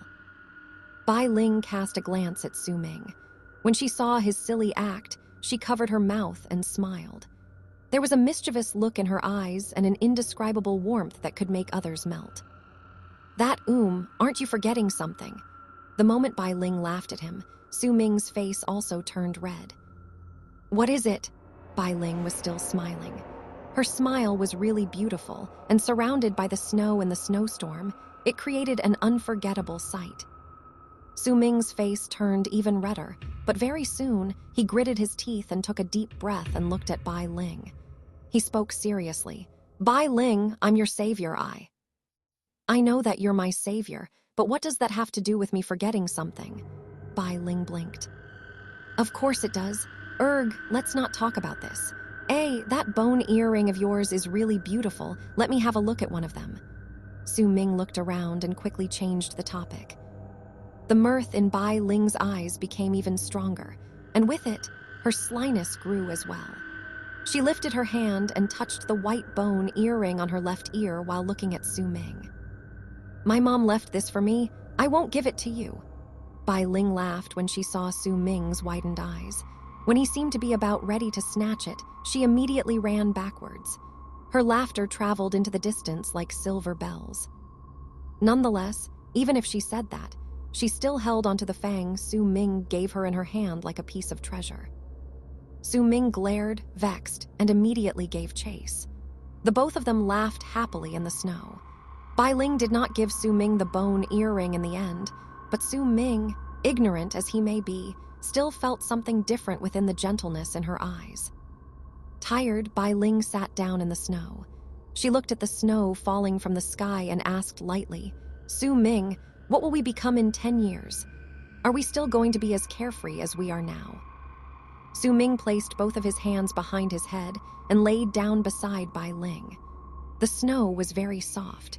He, too, looked at the snow falling from the sky while listening to Bai Ling's words. Are you still angry? Bai Ling turned her head and looked at Su Ming with a smile as her beautiful eyes flashed brilliantly. Don't be mad. I'm not mad. Su Ming let out a harumph, but when he saw Bai Ling looking at him, a smile appeared on his face. 10 years later, we'll definitely still be as carefree as we are now. And by that time, my level of cultivation will definitely be very high. There was an expectant look in Su Ming's eyes. The elder told me yesterday that I'll be staying in Windstream Tribe in the future. I'll receive the same guidance as Yi Wang from Windstream's elder. Perhaps in 10 years' time, I'll be close to Transcendence Realm. Su Ming laughed. As she listened to Su Ming's words, a look of anticipation appeared in Bai Ling's eyes. There was a happy smile on her face, and she continued talking with Su Ming in the snowy night, as if they would never finish talking to each other. Good times were always over too quickly. Although time in reality was passing by slowly, and there was still some time before daylight, all moments had to end eventually. Bai Ling had to return to the lodgings of her tribe. Both of them went back to the outskirts of the Mudstone City. I'll send you back. Su Ming squatted down and gestured for Bai Ling to get on his back. There was a happy smile on Bai Ling's face. She laid on Su Ming's back once again obediently and felt Su Ming's heartbeat. The constant rhythm of it made her cheeks redden. It's so stupid, she whispered in a soft voice, lying on Su Ming's back while he ran. Su Ming continued running through the snowstorm with Bai Ling on his back and jumped over a remote section of the wall into the Mudstone City. He also changed his appearance to that of Mo Su's. Su Ming stopped right outside Dark Dragon Tribe's lodgings, and Bai Ling climbed down from his back with a hint of reluctance. She looked at Su Ming, at the boy before her eyes. His face may have turned unfamiliar, but she would never forget his eyes. Su Ming also looked at Bai Ling. They gazed into each other's eyes as they stood on the snowy street. Come now, don't be angry anymore. Bai Ling raised her hand, and just like the last time they parted, she arranged Su Ming's clothes and patted away some of the snow off his person. There was a gentle smile on her face. Those bone earrings of yours are really pretty, Su Ming laughed. When she saw Su Ming behaving that way, Bai Ling laughed too. As she continued laughing, she looked deeply at Su Ming. The bashful look became even more distinct on her delicate face, and she lowered her head gently. Su Ming, it'll be an important day for me 7 days later. I've always spent that day with my grandma in the past. This year, I want to spend that day with you, all right? Bai Ling said after gathering all her courage. Her voice was weak, but Su Ming still heard every word she said. Happiness appeared in his eyes, and he gave a huge nod without moving his eyes away from Bai Ling. That's a promise. Bai Ling smiled shyly, gazing into Su Ming's eyes. That's a promise. 7 days later, no matter where I am, no matter what I'm doing, I'll definitely come and find you, Su Ming swore. The snow was still falling from the sky as if it was serving as a witness for the two people standing there. Still, it was unknown whether their promise would turn into a beautiful memory or into a regretful sigh. I'll definitely wait for you in the tribe that day. I'll give you the bone earring then, Bai Ling whispered, touching the bone earring, and her ears also turned red. I'll definitely come, Su Ming smiled happily, incredibly happily. Bai Ling bit her lip. The bashful look was still on her face when she turned around and walked back towards the lodgings of her tribe. When she pushed open the door to the courtyard and walked in, she turned back and looked at Su Ming for a moment before disappearing into her lodgings. Su Ming stood where he was with happiness filling his entire heart. He also grew expectant towards the promise he made with Bai Ling of meeting 7 days later. 7 days, Su Ming smiled with happiness. He turned around and ran into the snowstorm back towards where his tribe was located. The snowflakes also seemed to know about Su Ming's joy and danced around him. The snow from the ground was also lifted by the wind and seemed to have become a part of the space between the sky and the earth. Su Ming ran quickly. The bliss he felt in his heart had turned into warmth that surrounded his whole body. It made him forget all his troubles and worries. Very soon, he arrived at Dark Mountain Tribe's lodgings. The moment he got back, Su Ming reverted to his original look. He looked at Dark Mountain Tribe's lodgings, located not too far into the distance of the snowy night, and took a deep breath. He walked towards the lodgings cheerfully. It was quiet inside. It may have been night, but due to the snow falling from the sky, the night was glowing with a silvery night, hence it was not completely dark. Within the snowstorm, the door to Dark Mountain Tribe's lodgings was shut tight, as if there was a depressing feeling coming from within. The moment Su Ming got closer, he sensed it. When he opened the door and saw the sight within the courtyard, he trembled. The happiness in his heart immediately disappeared, replaced with a panicked look on his face. The head of the guards, Shan Hen, Bai Ling, Lei Chen, and Wu La were all gathered in the courtyard. They had varying faces of panic that showed how frightened and anxious they were. Before them, the elder was sitting cross-legged with a pale face, panting harshly. Before him was a shocking pool of black blood staining the white snow on the ground. The moment Su Ming pushed open the door, all gazes were trained onto him. Elder. Su Ming's mind went blank. He dashed madly forward until he arrived before the elder. For the first time in his life, he saw weakness on the elder's wizened face. Some of the black blood on the snow even stained the elder's clothes. Su Ming trembled. Back, the elder opened his eyes. There was no hint of color on his face, but he still looked at Su Ming with a gentle and loving smile. Elder, what happened? Elder, you... There was a roaring in Su Ming's head. When he saw how weakened the elder was, tears fell down his face. He was terrified. He did not know what to do. His mind was in a state of panic, even his voice trembled. Elder Lei Chen, what happened?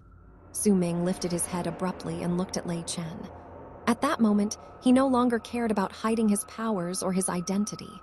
There was only scorching anger raging in his heart. He wanted to know who injured the elder. Even if he was powerless to take revenge for him, he had to know.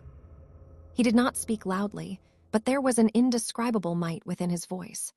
The moment he looked at Lei Chen, tears also escaped from Lei Chen's eyes. I don't know either. The elder just came back. All right now, listen to me. The elder took a deep breath and stood up from the ground. His expression was serious as he swept his gaze over everyone gathered in the courtyard. I went to Black Mountain Tribe, the elder said slowly. His tone was low, but each syllable that fell into their ears sounded like thunder roaring. The head of the guard's expression immediately changed. Beside him, a brief flash that was easily missed appeared in Shan Hen's eyes. As for Bei Ling, he took a sharp breath, and Wu La's face immediately turned pale. Su Ming was the same. They knew that the tribe was in danger, and the source of the threat was Black Mountain Tribe. They may not know the whole picture, but the depressing atmosphere within the tribe these past few days had made them see some hints. When you took part in the second stage, I went to Black Mountain Tribe. I wanted to see Black Mountain Tribes by 2's level of cultivation, the elder explained calmly. Everything was in dead silence, and there was only the sound of the elder speaking. It was as if even the sounds of the wind disappeared at that moment. He has indeed transcended. A bitter look appeared on the elder's face. The head of the guards fell silent, and a dark look settled on his face. He hesitated, as if he was thinking about what to say, but then the elder shaking his head. It seemed like the elder knew what the head of the guards was about to say. I had to go. Without knowing his real strength, I didn't want to make all of us leave our homes and become affiliated to Wind Stream, who would want to leave their home, the one which they and their ancestors have lived in for hundreds of years. The elder's face was gloomy. Time is limited. I've already recovered. I'll take you all back to the tribe now. Baitu may have transcended, but he has not stabilized his power yet. I may be injured, but he can't make a move either. We will migrate. A determined look settled on the elder's face, and his eyes shone with resolution.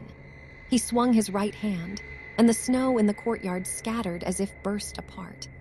As the sound reverberated around them, the white carpet rose up into the air and knocked against the snow falling from the sky, forming a string of echoes. Glittering light appeared in the sky soon after and abruptly gathered together to form a gigantic dark python. The python looked fierce, and the moment it appeared, it descended to Dark Mountain Tribe's lodgings. As it descended, a great pressure immediately pressed on their bodies, causing Lei Chen and Wu La's bodies to shiver slightly. Even Bei Ling looked as if he could not handle the pressure. Bei Ling, Lei Chen, Wu La, the three of you can choose to stay here or to come back with me to the tribe. If you go back, it'll be dangerous. The elder looked at Bei Ling and the other two people. Elder, I'll go. Bei Ling did not hesitate and took a step forward with an unwavering look appearing in his eyes. Elder, I'm not staying here. Lei Chen clenched his fists. A murderous look appeared on his face. He wanted to go back and protect his tribe. Elder, I'm not staying here either. Wu La gritted her teeth and looked at the elder resolutely.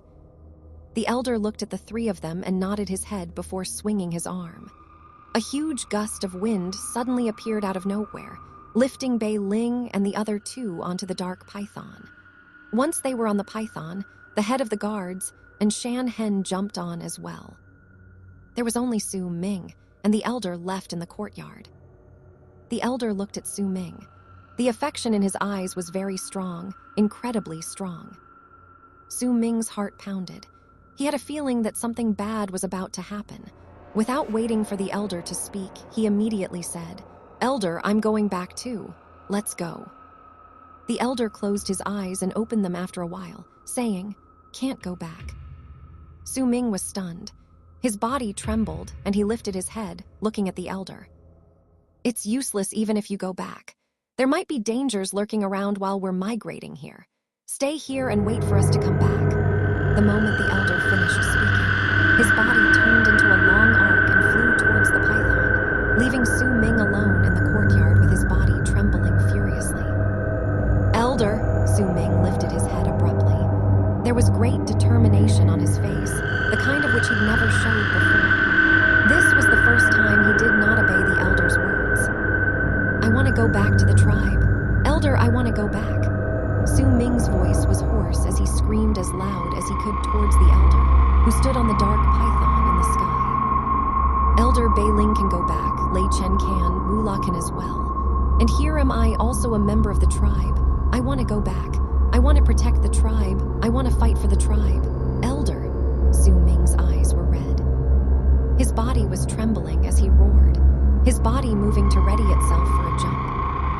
No, the elder closed his eyes and pushed his right hand downward. A strong pressure bore down on Su Ming's body immediately, causing his body to freeze on the ground at the moment he was about to jump. Wait here. Do not take even half a step out of this place. The elder sat down cross-legged on the dark python. The python lifted its head and roared at the sky before gradually rising into the air. Bei Ling and the others on the python fell silent, looking at Su Ming roaring on the ground with varying complicated looks on their faces. Elder, Su Ming's voice turned hoarse, as if having changed. It echoed through the silent, snowing night while tears ran like rivers from his eyes. His body fell with a thud, and he knelt down, kowtowing to the sky. Elder, I want to go back. Please let me go back. I have to go. I don't want to stay here. I won't stay here. Even if I die, I won't stay here. As Su Ming roared, the blood veins appeared all around his body, though no one could feel it. However, a strong might appeared from his body, spreading outward, fighting against the elder's restraint. Nonetheless, the restraint was too strong. Su Ming could not break through it with his own power. Due to that, fresh blood trickled out of his mouth. Yet he continued struggling, screaming once again. Elder, even if you won't let me go, even if I die, I will definitely leave this place. That is my tribe. That is the tribe that brought me up. I want to go back. Even if I die, I want to go back. Even if I die, I want to die in the tribe. I was born as a member of Dark Mountain Tribe, and I will die as a member of Dark Mountain Tribe. The head of the guards seemed like he wanted to say something as he stood on the python, but with just one look at the elder, he fell silent. Shan Hen, who stood by his side, chose to close his eyes and not look. Su Ming, you're useless even if you go back. Why are you wasting our time like this? Stop pretending already, you're really... Bei Ling smiled coldly. There was an indifferent look in his eyes, and he looked at Su Ming on the ground, who was feigning the entire act in his eyes. Yet before he could even finish speaking, he was interrupted by a roar from Su Ming. Bei Ling, shut up! Su Ming's face was vicious. He no longer cared about anything. This was the first time he had disobeyed the elder, and the first time he had talked back to Bei Ling. After all, Su Ming had always decided to keep his silence no matter what Bei Ling said due to the relationship they had when they were still children.